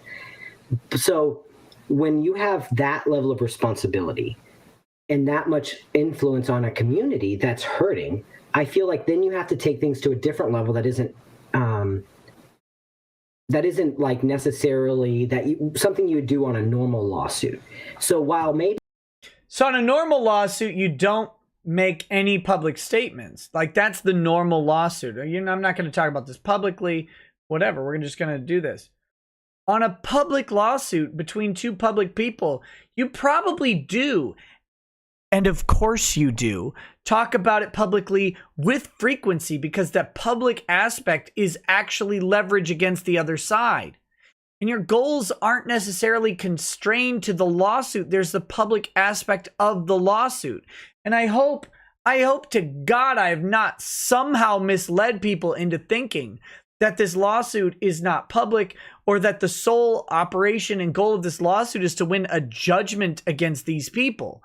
I made it pretty damn clear from the start that my goal, and I think one of the goals of the lawsuit entirely, is to help Vic have a career when the dust settles, to make sure people are engaged with Vic and in support of him and realize the truth that these people lied about him to destroy his career and that he should have a career when it's done and he deserves one. That was my goal. I've stated it on the show several times. I bet that's part of Ty's goal as well. Because there's more than just winning a judgment involved in a lawsuit with public people. That's public lawsuit. Ugh. Scythar X has just finished In Plain Sight audiobook by Vic. It's fantastically written and voiced 1930s noir private eye story with a really cool alternate reality magic world twist. Almost steampunk-esque feel. High recommend. So there you go. All right, here we go. Maybe, yes, he's trusting his lawyer, but at the same time, when you start to see that people are coming out and sending death threats, your lawyers are asking people to make people's lives miserable. No, Greg Doucette isn't people. Greg Doucette is a piece of garbage. That's not a person. And it's certainly not people. And it's not you or Monica. You're a liar. You're a fucking bad liar, and you're nasty. Bad Vibe says, Ron, life is short and hard like a bodybuilding elf, so save the planet and... there you go. going on and literally saying insults about the other parties involved, right? That's something He didn't.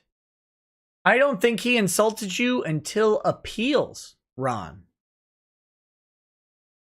I don't think he insulted you until appeals. He actually said, I'm not going to speak bad about parties in the lawsuit. See, he's rewriting that history again. it's like they should be held to a higher standard. They're lawyers, right? They are representing the state of Texas, and Nick is No. We are not.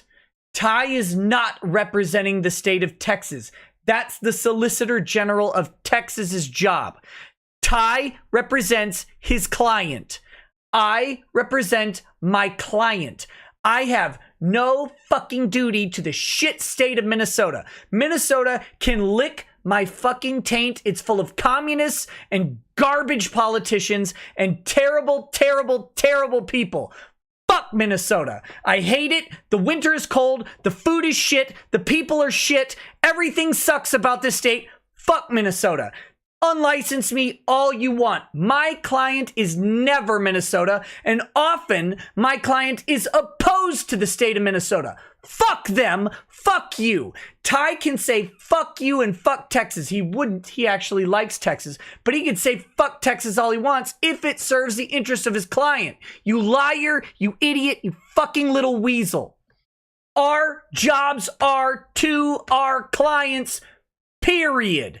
It's a rule of professional conduct that our duty ultimately ends with the client. In fact, that law, that rule, which you can't understand, and all of the people who keep sending ethics complaints against me and Ty and all the other lawyers out there never seem to understand, is all of those rules are subservient to, did they act in their client's interest while doing the thing I didn't like? And if the answer is yes, you probably don't have an ethics breach, because our goal at the end of the day is to make our clients' lives better in some way. And to do it within the bounds of the law as much as possible, of course. But they're actually covered. We are covered when we advise our clients to break the law when it's in the interest of our clients to do so. So fuck off with this. You don't understand what you're talking about. You never have. You're just a soy-filled sack of shit who knows nothing about what we do. You know nothing about it. You're a loan officer. My God, just find a cart and fall off the earth in it so that we can all have a better planet. You're nasty, you're disgusting, you're an abusive piece of shit who has to control every situation. And when you can't, you spurg out and resort to force like a whiny little beta bitch. God, I want Drexel to just laugh at you in public. That's what I would really like.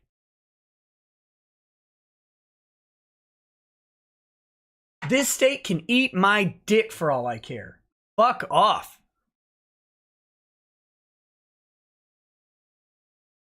Where was I? Did I have? No. representing his state, and they're saying, this is who I am. Like me, I'm a licensed loan originator in the state of Texas. I don't talk about business. I'm a licensed loan originator in the state of Texas. So what? It means you can't lie to people, Ron. Just like I can't either, by the way. You can't lie in public while you're under oath. You can't commit a crime of dishonesty. That's all your license means. No one believes a loan officer. Oh, loan officers have a special status in my head. No. Nobody even likes loan officers. Oh, God. Talon Sear says, F Minnesota. It's cold here and it gives me relief from my heat rash.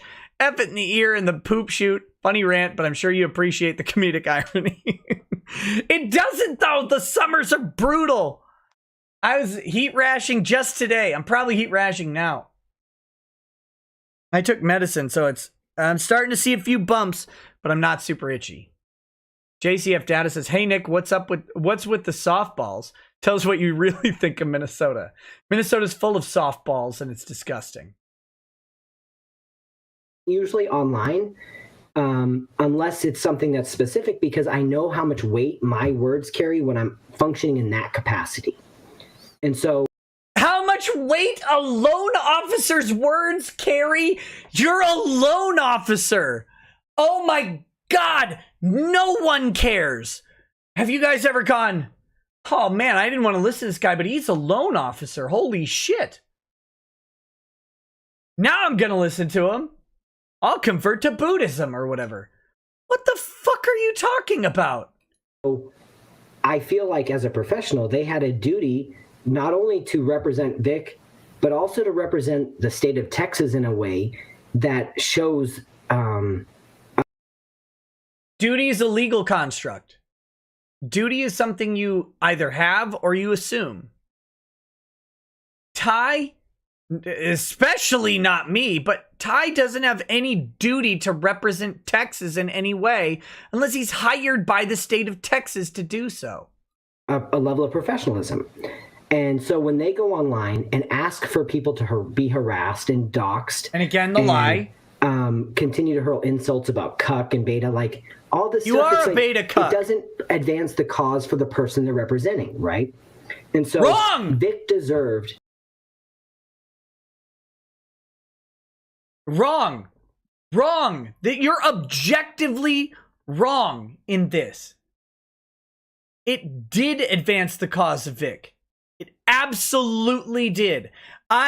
You would have to, you can't put up any data that says that somehow Vic is worse off based off of Ty representation or me on YouTube. You can't do it. There is no converse data set for you to use. All there are your bullshit feelings about how it should be. But those feelings are lensed through your bias that you didn't want to be sued and made fun of because you look like the reject from a Zoot Suit band. Like you that's what you want, and that's how everything you say is lensed. But you can't present data to show the opposite. I actually can present data, and Crumbrion is part of that data. That Vic suing your ass is part of the reason he went to Kitchener Comic-Con, one of the only cons that happened to happen this year at all. And I can show data that after Vic sued your stupid ass, he went to multiple conventions that he wasn't scheduled for prior to the lawsuit. So the only data that we have, the only data set that exists, is one that shows that the lawsuit and the actions of Vic's lawyers and me as a jackass in Minnesota making fun of you positively impacted Vic's career. That's it. You can speculate, you can hypothesize, and none of it will make a fucking bit of difference. But the moment, and you're going to talk about this at some point if I ever let you get there, the moment I chimed in is the moment everything changed and you got mad. And it's my fault, apparently, because you are an idiot. That's the main reason. But apparently it's just me that did this to you. But that means it was objectively good for Vic. I don't claim that. I can't claim that. I'm just a guy yelling at a webcam with liquor in my system. That's it. But you have attributed all of the success of Vic post-lawsuit to me and Ty, which is weird. You shouldn't do that. But that's what the data around it says.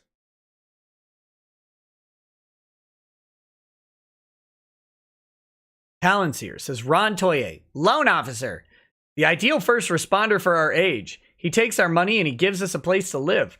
Free medium coffees for loan officer Ron Toye. Hooray! Kuro says, Nick, please mention you're not Vic's attorney because I don't think Ron is hearing you. No, I'm Vic's attorney. I'm drunk enough to be Vic's attorney now. A much better lawyer, because this was his career. And I am in my full opinion about this. And he still has it. If he would have chose better counsel, the result would have been the same. He would have lost, but at least he wouldn't be destroyed. But when you go back and look he's not destroyed. That's the crazy thing in this. He's actually not destroyed. If he would have had better counsel, so look at Crumb's face. That's a retarded point. He's actually not destroyed, but he still would have lost. He would have lost quietly. That's what Ron wanted. And I've said this a million times. Of course, they wanted Vic to lose, but they really didn't want the social impact of this lawsuit, because that has been devastating to them. It has destroyed every narrative that they had. And that is what is the sweetest nectar to me.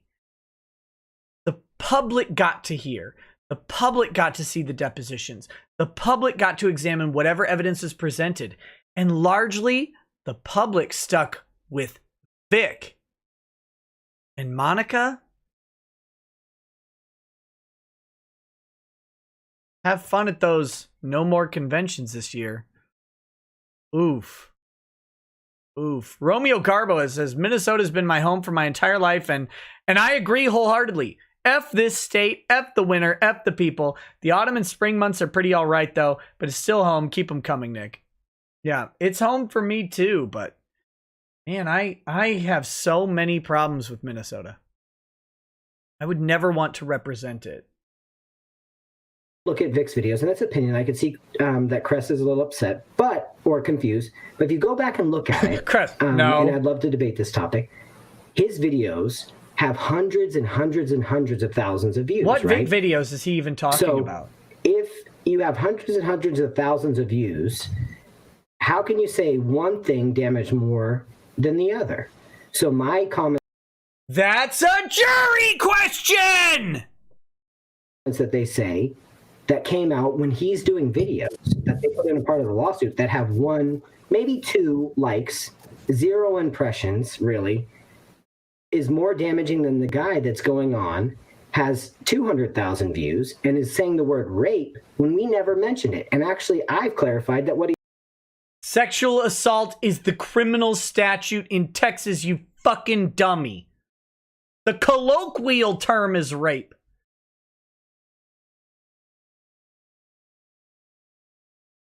Hold on, I gotta. Derek Bamanek asked what the book that Vic audio did the audio for was. In Plain Sight.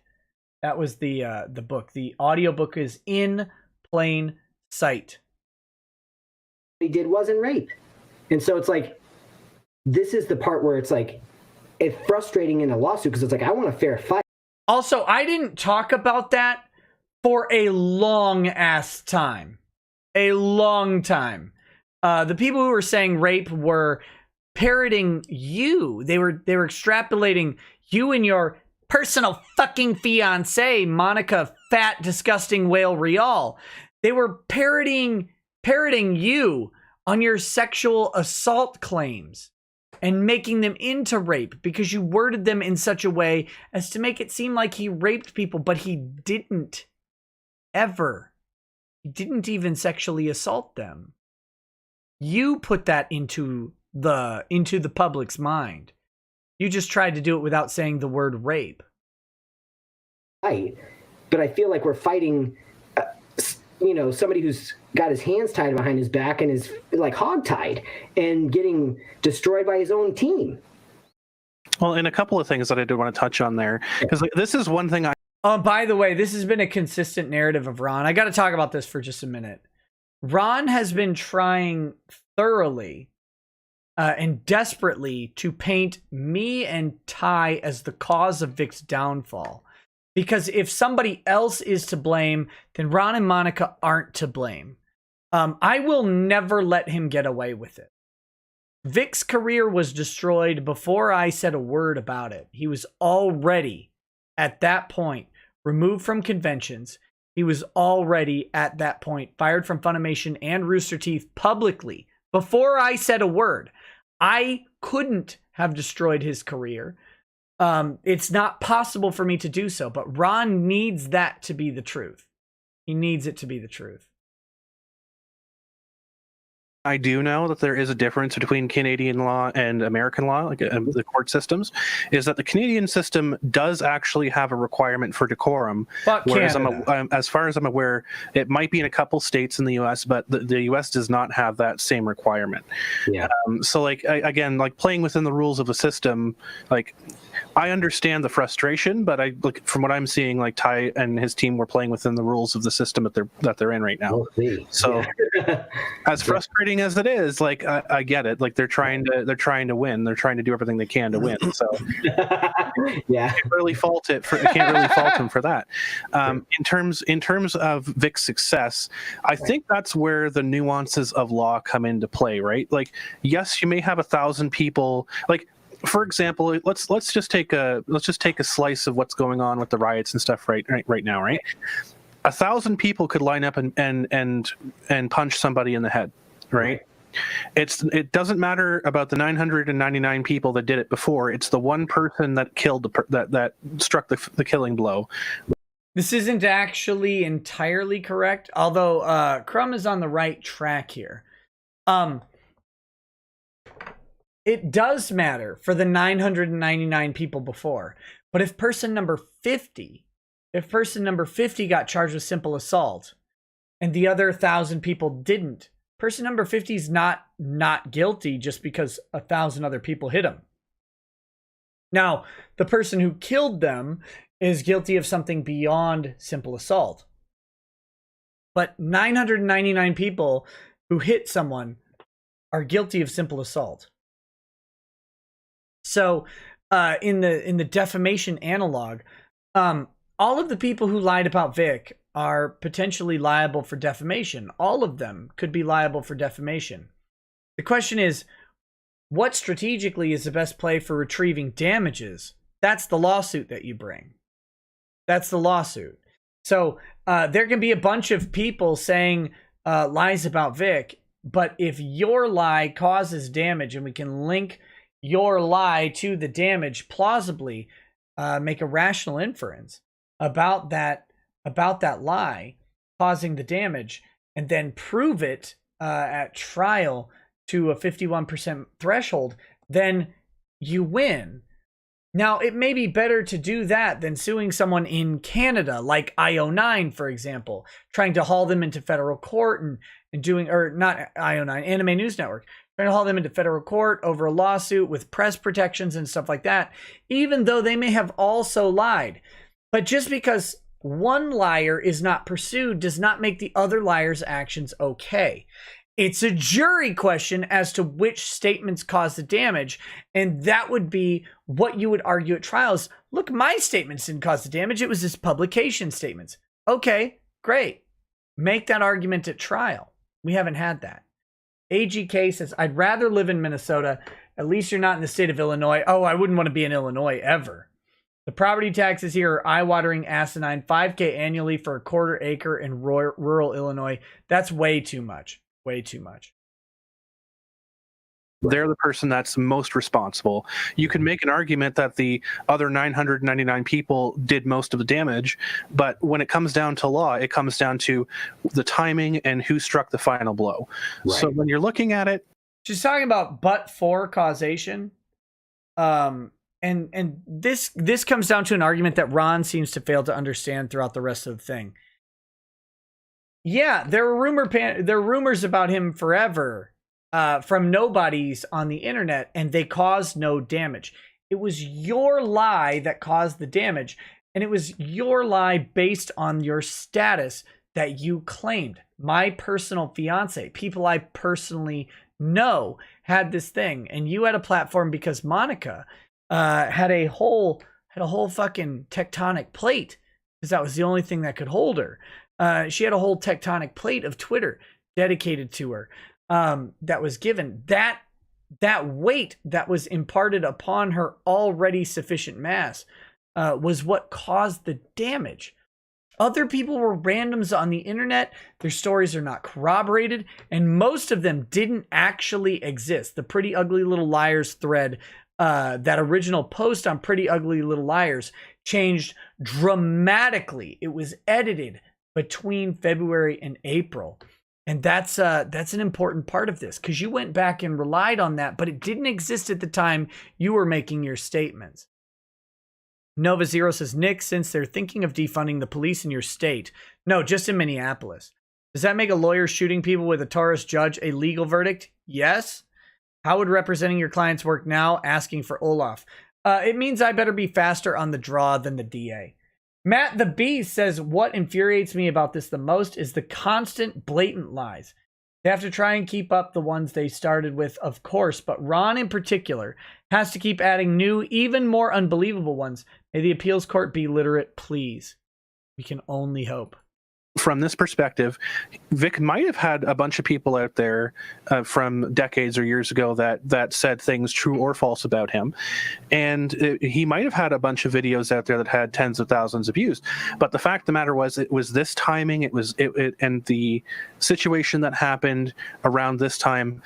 We have to look at what sparked that. Now, obviously, I don't know, and I can't say one way or the other what the reason was for cancellations and the losing of this and that. That's up to people smarter than I am. But and that's something that's still ongoing right now. But when you look at it that way, I get it. It's frustrating. I get that it's really, it feels like it's unfair to be burdened with that, because when there's other people out there that have done a similar thing and they're not being held accountable for it. But you have to look at the timing as well.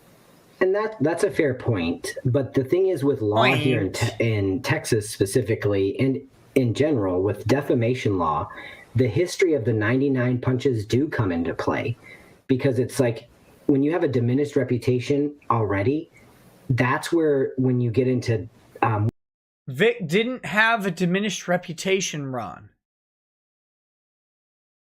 No anime conventions were saying, I know this guy's a creep, but we're going to bring him anyway. He didn't have a diminished reputation. His reputation noticeably diminished when he was canceled from conventions.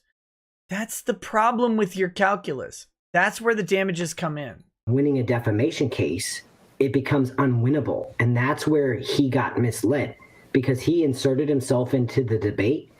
It automatically makes him a public figure, kind of like what Ken pointed out. Again, I think that Vic is probably a limited purpose public figure because of his apologies. Maybe.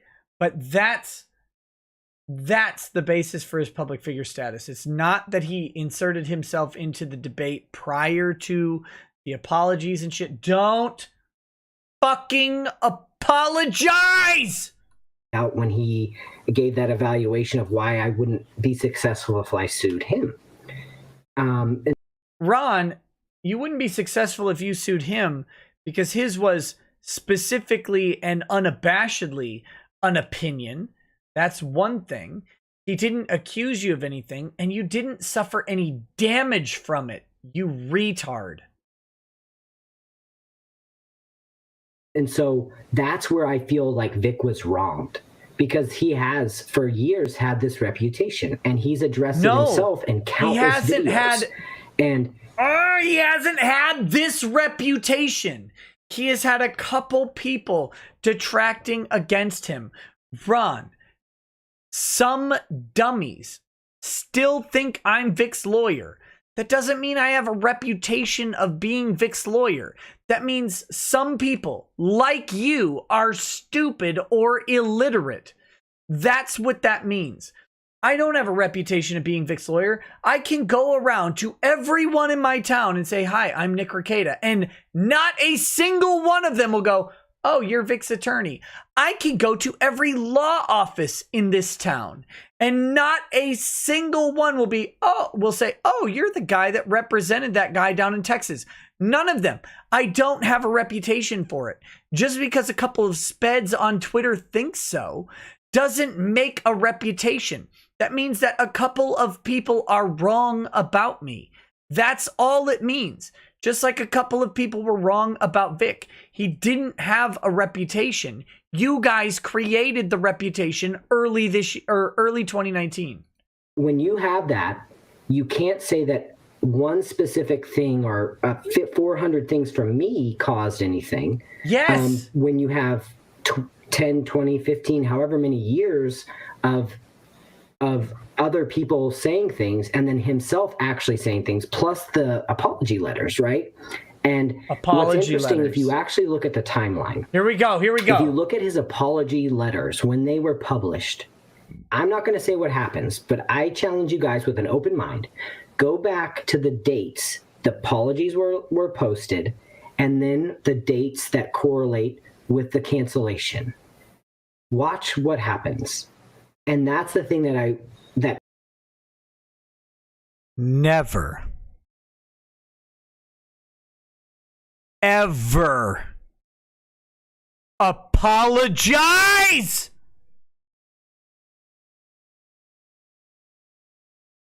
Never apologize. Never, ever, ever fucking apologize. He's going to sit and blame the fucking apologies for Vic getting canceled. The apologies that they demanded.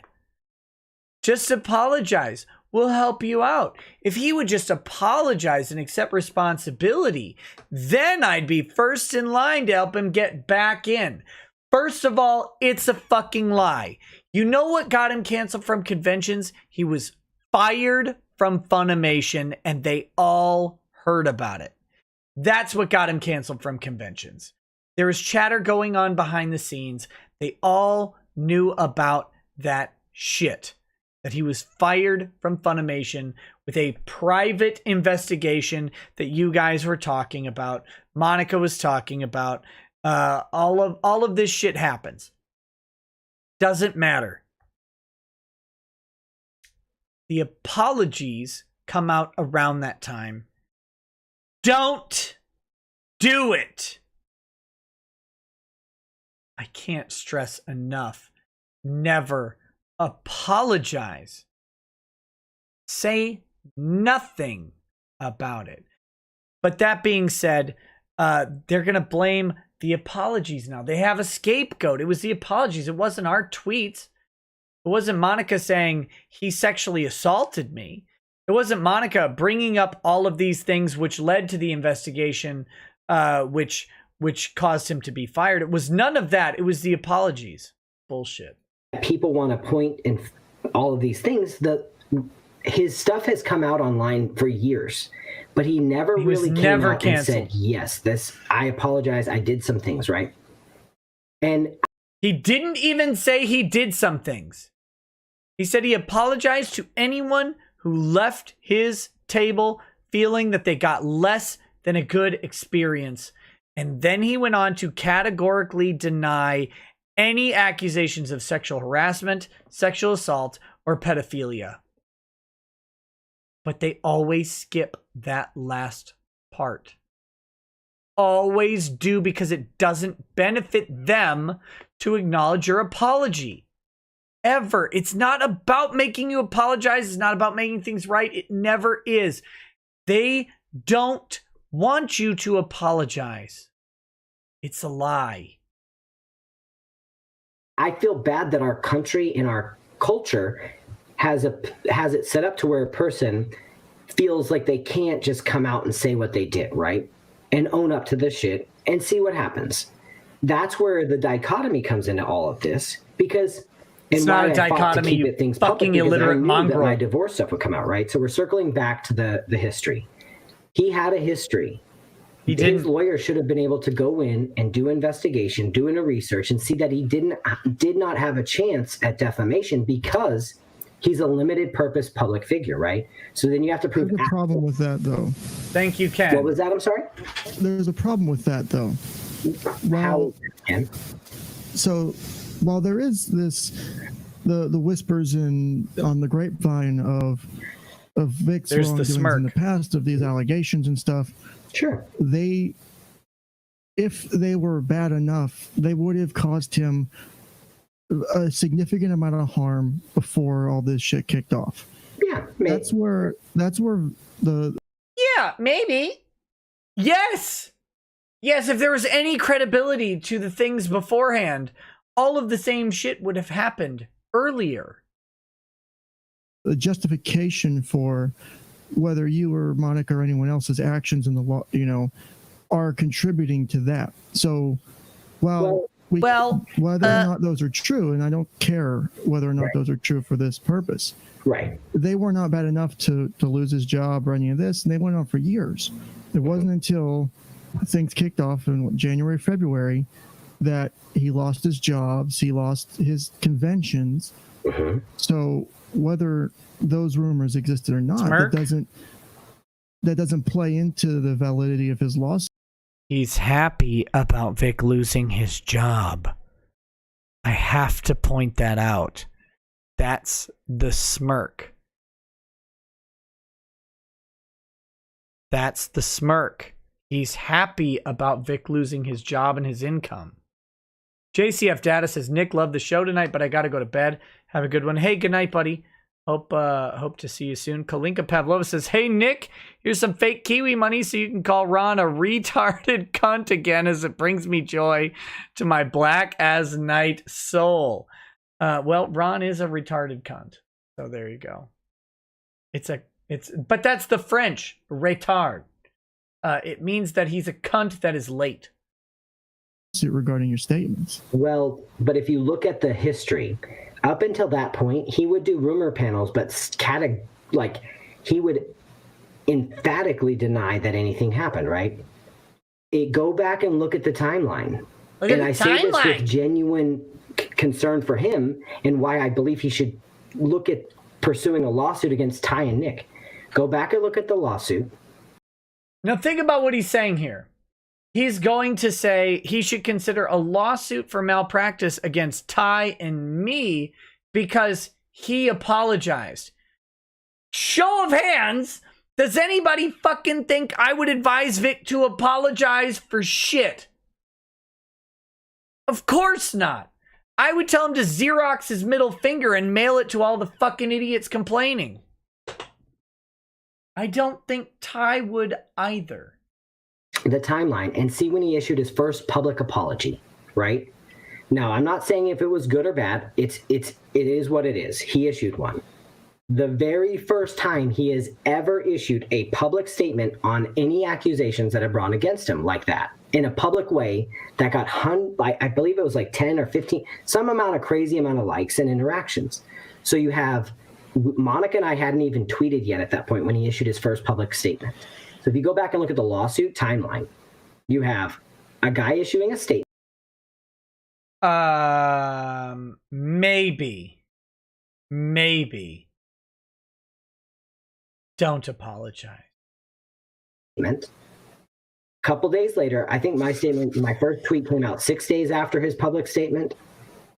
But that's why this lawsuit came up when my lawyer's like, hey, if you look at the transcripts and the documents, how can you say that they did this and this caused you to get terminated or get cons to drop you when all this happened before they ever tweeted? And he was like, it's frozen because... Not all of it happened before you tweeted. In fact, if you look at the complaint, they specifically link tweets that you made or that Monica made to cons dropping him. So this is another revision in his mind. Oh, all the cons dropped him before I said anything. That's not true. That's not true at all. It's the assumption that what we did is what caused it. But when you look at the timeline, none of our most of our tweets came out after his initial statement, which when you look at the timeline when things were canceled, it was whenever he started issuing statements, because everybody says stuff online, right? For years. By the way, if you take Ron at his word, that's the apology lie right there. He just summed it up. Never apologize. If you believe Ron Toye, never apologize, because he just said, well, when he apologized, he admitted to doing things. Deny, or say nothing and ignore it. Deny. Never, ever. You can't apologize. You can never apologize hard enough. Your knees will wear down to bone and your penis will drag on the floor and wear down into a Ron Toye sized nub before you can apologize adequately. It will never, ever, ever be enough. And now I'm going to go to the bathroom.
All right, we're gonna do a little bit more, and then we're gonna wrap up the show because I knew this is gonna take 3-4 shows at least. So we're gonna do a little bit more, and then we're gonna wrap up.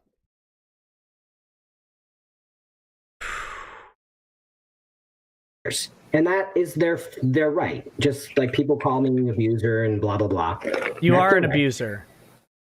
But whenever he came out with that statement, Cons had to make a decision like, hey, you admitted to these things. We have to separate until there's some stuff, right? No, Cons didn't say that. They didn't say that at all. They didn't say, look, we have to separate until there's some stuff, right? No. And that's the part where I feel like he was misguided by his legal team by not looking at the actual timeline.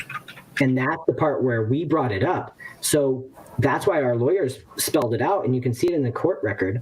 I mean, I think it was the 16th when he started having his Discord stuff, and that got published. And I think it was the 19th when he had his first statement. But my first tweet, I don't think was until the 26th. And that part is of contention too, because when people are 26 is well before several cons canceled Vic, just so we're clear. bringing up the tweet stuff, I'm literally trying to give him the answer that this is. Vic wasn't even publicly fired. Vic wasn't even fired on the 26th. He was fired on the 29th. This is my Twitter handle. This is my this is this. But I don't remember making it because there was 400 tweets. Not that I'm not saying that this isn't this. It's just like, this is a question that's the best way you can answer that in that moment is, yeah, that's my Twitter handle. Looks like my tweet. What would be a subsequent question you'd ask in that situation to try to be a better lawyer than the fucking Joker? There's no subsequent question because the goal was to establish that it was your tweet, which your lawyer went ahead and did. There is no, if you don't recall making the tweet, you can't possibly recall your state of mind when making the tweet. There isn't a follow-up. Did you make the tweet? You didn't say, yeah, I made the tweet, but I was talking about someone else. I was talking about this. You didn't lay that out.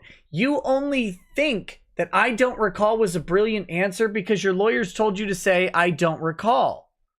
That's fine. You cannot recall, but then you don't get to subsequently say, well, that tweet was about this, because now you've said under oath that you don't recall even making it. Now you can't speak to your state of mind, and the state of mind becomes uncontested.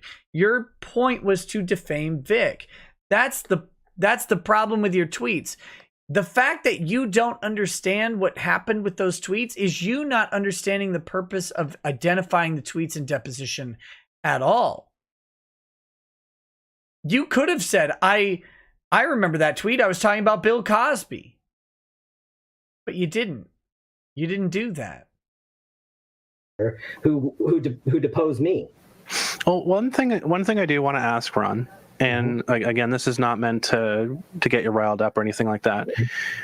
Do you think that it would be fair? Because these are a lot of questions. Mm-hmm. These are a lot of question marks, and clearly we're not getting answers for them with the result that we have right now. Right. Because there's tons of questions still. Do you think it's fair that and this is an unfair question for you, but and I fully admit it. Do you think it's fair that the TCPA was filed when it seems like there is at least something that needs to be answered from a fact-finding perspective? Let me answer this for Ron. Yes, of course it's fair. TCPA is a legal process, and we get to use that legal process to the fullest to our benefit, period. Now, Ron has a shittier answer, but that's the answer to this question. So, in that situation, who do you think it seems fair for? In the terms of the lawsuit or for public information so that people can feel a resolution? I'm saying that the lawsuit isn't necessarily for anybody else except for between Vic and the parties involved, right? So I'm saying from like a fair perspective, because if I was Ron's lawyer, I would have TCPA'd the shit out of that immediately. There would have been no depositions. What the fuck was he thinking? TCPA would have been filed immediately. Like, I don't matter, right? Mr. Hop doesn't matter. Ken Jennings doesn't matter in this situation. Ron like, what doesn't our matter wants and needs are doesn't matter at all. But at the end of the day, it comes down to, it's like, okay, well, like, you deserve an answer and Vic deserves an answer, and we're not getting an answer with the TCPA. Well, see, and that's where the fundamental difference in perception. So for us, the TCPA is what we were trying to tell people, because we did provide, and people criticize, well, you said 100 people. Well, we got 17 people.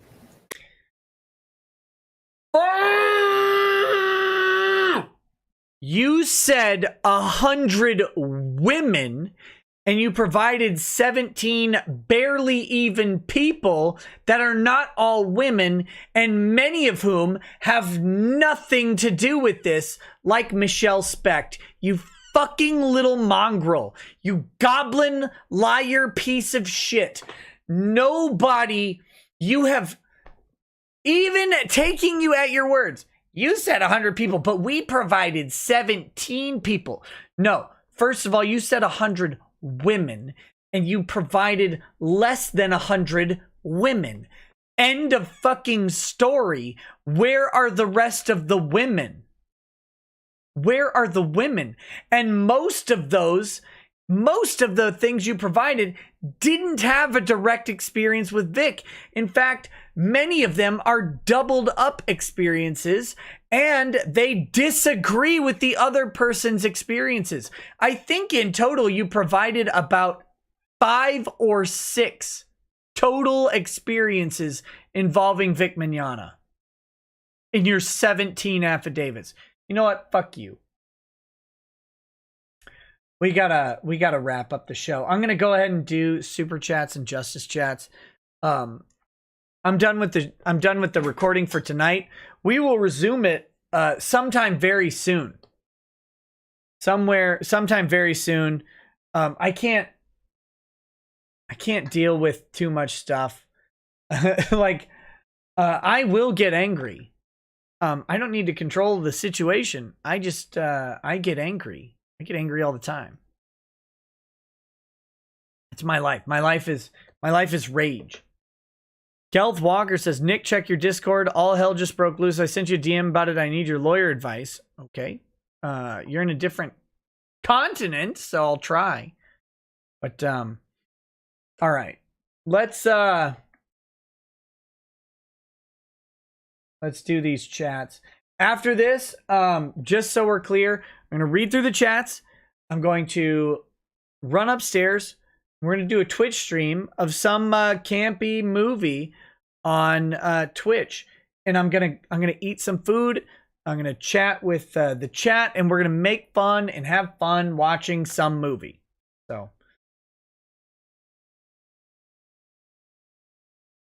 just so you know. Oh, also, subscribe to me on Twitch, or follow me on Twitch, the different words, twitch.tv/Rekieta Law. Also, follow my other channel on YouTube, youtube.com/Rekieta Media. Follow that for nerd stuff. And there is some content coming to that channel very soon. Very soon. So, ooey 99. I don't know yet. One about 90 minutes long. Oh, we have the DCV Titan says, did you hear about what Teespring is doing? Bombfish TV covered how they shut down someone's account and are refusing payout. Seems like the reasons for the shutdown is suspect. Also, would withholding the payout be considered wire fraud? I've seen what Teespring is doing. I have to look at their terms of service. The reasons are suspect because it's the person's own stuff. And would withholding the payment be considered wire fraud? I don't know. Probably not. Probably not wire fraud. But they should be able to be compelled to pay it out. The question is, how much is it? Malik Foxon says, hey, Nick, question. Got a friend whose uncle put his house, which her grandmother lives in, up for sale without notifying her. The thing that was strange for me was she said he did it to keep the wife he wanted to divorce from getting the house. My question is, does liquidating the house make it harder for her to get at even some of the value of it? It doesn't really make too much sense to do it to me either way. Would you know if doing something like that is a good idea? It's not a good idea. Disposing of assets while you're contemplating divorce, especially if they have a record of that communication, is a terrible plan. And intentionally disposing of assets could end up with you having to pay sanctions if you try to conceal those assets from the court. Don't do that. That situation is a dumb situation. Don't do it. Now, if he has full rights to the house, and depending on the state you're in and the time that they purchased or that he acquired the house, whether he was married when he acquired it, whether he used commingled funds to pay payments on it, all of those are different questions. And there's a lot of complication that goes into the ownership of that house and how it factors into their marriage. And I don't have enough information about that. But assuming genuinely or generally that they acquired the house while married and they both have equal rights to it and he's trying to sell it and take the money from it, that's a bad play. That's a bad play. Jay says, how does it feel knowing that Ron thinks about you more than the fat whale? Disgusting.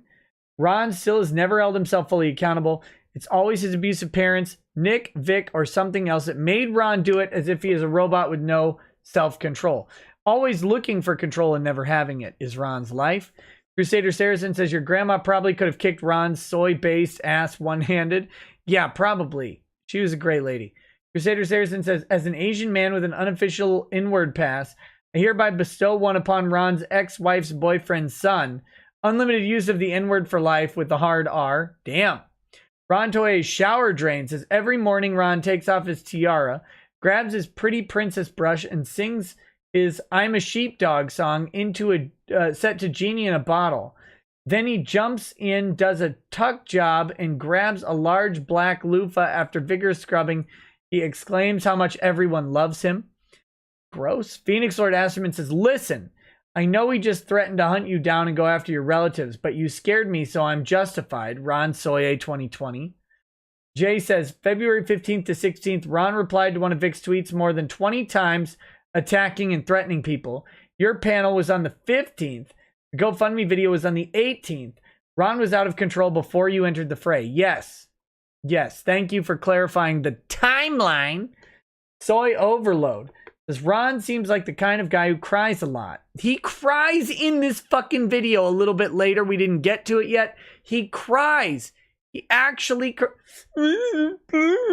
my dad on Facebook. You had to block your dad on Facebook. Oh my God. No, you didn't have to block your dad. You can just disagree with people. It's okay. Oh, he cries like 4 times. Jesus. In public. On a video. He cries because the large Russian hooker he hired reminds him of his mommy. He cries because said hooker has been pegging him extra hard lately. He cries because the weights on his junk are chafing. Damn. He cries because his wide-load wife is the only person left on earth who might have ever loved him. And even she can't bear the thought of spending her entire life with him. He cries because he can't scream anymore, cursing God for his very existence. Holy shit. Basement Troll Productions. D&D night, can't watch live. Have a drink on me at some point. I've had more than enough. I think you'll need it after this. P.S. Go fornicate with a rusty spoon, Ron. Unknown Existence says, hey, Nick, I also liked RoboCop 3. It's not as good as the first 2 films, but it's still far more watchable than the reboot was. Yeah, than any RoboCop after. Well, I liked the reboot, but I don't see it as a RoboCop movie. I almost see RoboCop's reboot as a Space Marine movie. Because he's just a different monster entirely than the original RoboCop. Ed Devise says, Ronversations, time for a brewer's board and 2 fingers of Stag Senior. Thanks for keeping us entertained during the days of the Toyota Corolla virus. Cyril Foxity says, alcohol for the bloodstream god. Richard Dangler says, what if you apologize for them being a bitch? Sorry, you're a bitch. That's a good one. KRI Headquarters says, oh hell, it's about Ron's night tonight. I don't have enough weed for this crap. Shit, had to use all caps there because of YouTube. Reek says, evening, Nick. Kind of sad. All the Fuddruckers in California shut down for good, including the one by me. Pour a shot and press F for Fuds. I can't pour a shot for you, buddy, but I will press F for Fuds. F in the chat. Fuddruckers is great. Their fries are good. Their burgers are good. Too bad. Colin Archer says, Maddox lost Angry Baneling says, do Evangelion rebuild movies for the watch parties. Are they on Amazon? Zyber Warrior says, news update, 3 NYPD cops poisoned at a Shake Shack. That's a damn shame. Some nobody says he rode into anime on a large toothy Clydesdale. Freighter J says, I quit drinking and now you're subjecting me to Ron's shrill voice. You're going to make me fall off the wagon. Sorry, pal. Roy Margary says, please take note of Ron's attempt at mimicking human emotions after Crumb details their family's transphobia. Pure sociopathy. Yeah, that's later in the stream. We'll get there eventually. Polio64 says, Nick Rekieta, abuser of Ron's rear hole. Richard Dangler says, why does it sound like he inhaled helium? He sounds like a deeper, slightly mini-me. Super Hot Chocolate, thank you for the donation. Zypher Warrior says, Monica Rial is a fat, disgusting wall. Some nobody says, my doctor exists. I pay him. Please believe me. Cyril Foxity says, is long-term exposure to Ron's voice considered abuse? Yes, it is. Jason of the Great Awakening says, why is this doofus trying to justify his terrible behavior with amusing anecdotes that pretty much everyone has? I don't know. It's how he thinks he can relate to people, I guess. DeWall says, abusive mother with father that physically there, but not present. Married, set no boundaries. Wife, ape, crap, crazy. And in divorce court where zero constitutional rights and parallel legal system, go figure. Jessica Eustace says, time to start a new channel, Rekieta Counseling. There you go. We'll fix everybody. BTL Video Production says, Daddy should have finished the job. That may seem mean. Might be coming from the anger towards Antifa BLM, but same slice of pie. Next, he says, both marriages his fault. Boundaries weren't set. Is that his own they crossed, or he crossed without them telling him not to? Subtle blame shifting 101. Impossible to say. I would figure he got pegged. Both times. Justin Mackey says, rub your nips and say you love me. I love you. DeWall says, sounds like he is beaten lapdog syndrome. A little yappy dog some woman abuses, yet comes back to lick her hand, roll over so she can rub its belly, then bark and rage at anyone she doesn't like. Nya says, if Nick was in front of me, I would have effed his ass up. Effed his ass, ooh, up, oh. Bad Vibe says, Ron knew he had a bullhorn. Ron knew he had a way to get attention. I mean, imagine that right now he is more important to this conversation than Rial. How embarrassing for Monica. Yeah.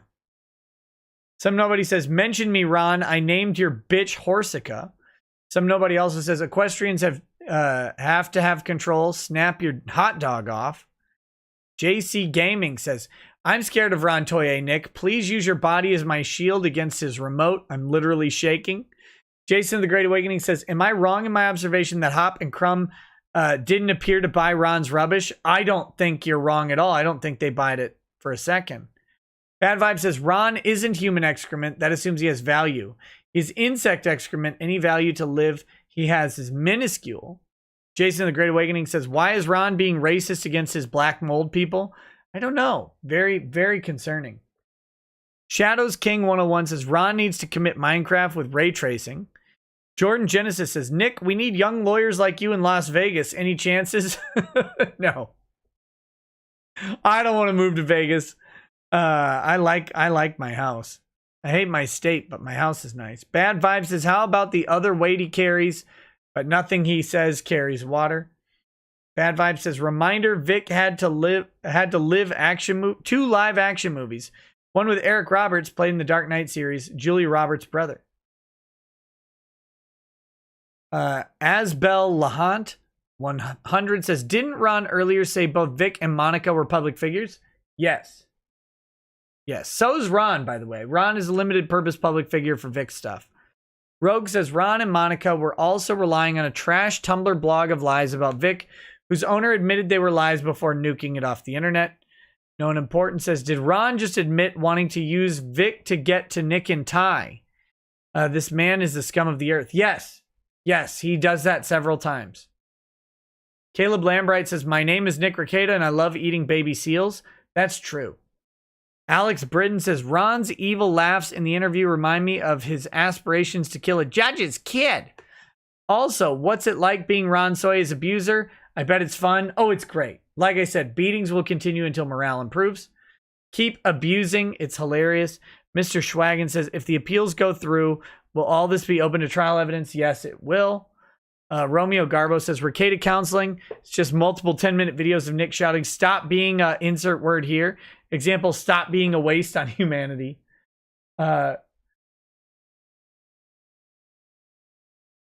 Let's see. Siren Jag says, Ron is the kind of guy who screams out his own name when he's getting pegged. Mercenary X says, I need an F in chat because my mom's cousin just died this past week due to coronavirus directly, and he was healthy. Screw the CCP with the chains. With a chains are up their rectum sideways with fire. Himalayan salt and lemon. Himalayan, I think it's supposed to be Himalayan salt and lemon. I'm really kissed. God help me. Sorry, buddy. Kermit the Frog says, say what you will about Miss Piggy Ron, but she's actually a pig. Fuck me up, you'll say. Come and get it, bitch. There you go. All right, guys. That's the show for today. We finished right around on time, 2 a.m., which is perfect. We are going to be on Twitch in just a couple minutes. Come join the watch party. We're going to watch something fun, action-packed, and I'll be commenting on it, and that will be that. All right. I love you. I respect you. And here is an outro song for you. Make sure you come watch for the next episode of Ronversations by Proxy for the interview. We're going to do those very soon. I am not sure if Russell Greer's show is going to be tomorrow night, just because I don't know if Sriracha is able to make it. And that's entirely my fault. But I will announce it as soon as it is ready. All right, guys. Talk to you soon. Have a good night. Peace. Peace. Kids asleep tight. We'll hear some lost-plaining tonight. With his microphone muted, we'll laugh at this boomer until he explains it's all part of the plan. Watch his face become redder as he becomes meta, raging at idiots from Twitter and Erlang. From the white shores of Maine to the hills of Glenlivet, there's no one who explains the law better than Nick. So pour out a glass for the ones who have passed to make the law what we have now. Oh, his lady is fair, and she handles herself with the grace of one who has borne many children. As the wife of a lawman, she makes sure that he has the time and the place to provide for them there. So pour out an art bag, a bow, more a love rug. The spirits flow as the ones who get unemployed. So pour out a glass for the tea post on Twitter as we hear lost-plaining tonight. From the white shores of Nan to the hills of Glenlivet, there's no one who explains the law better than Nick. So pour out a glass for the ones who have passed to make the law what we have now. Oh, the guests are all planet folk, from Doug T to Drexel. They bring their perspective and spice to the mix. But the reason we're here and the one that we cheer is the one who is showcasing us his career.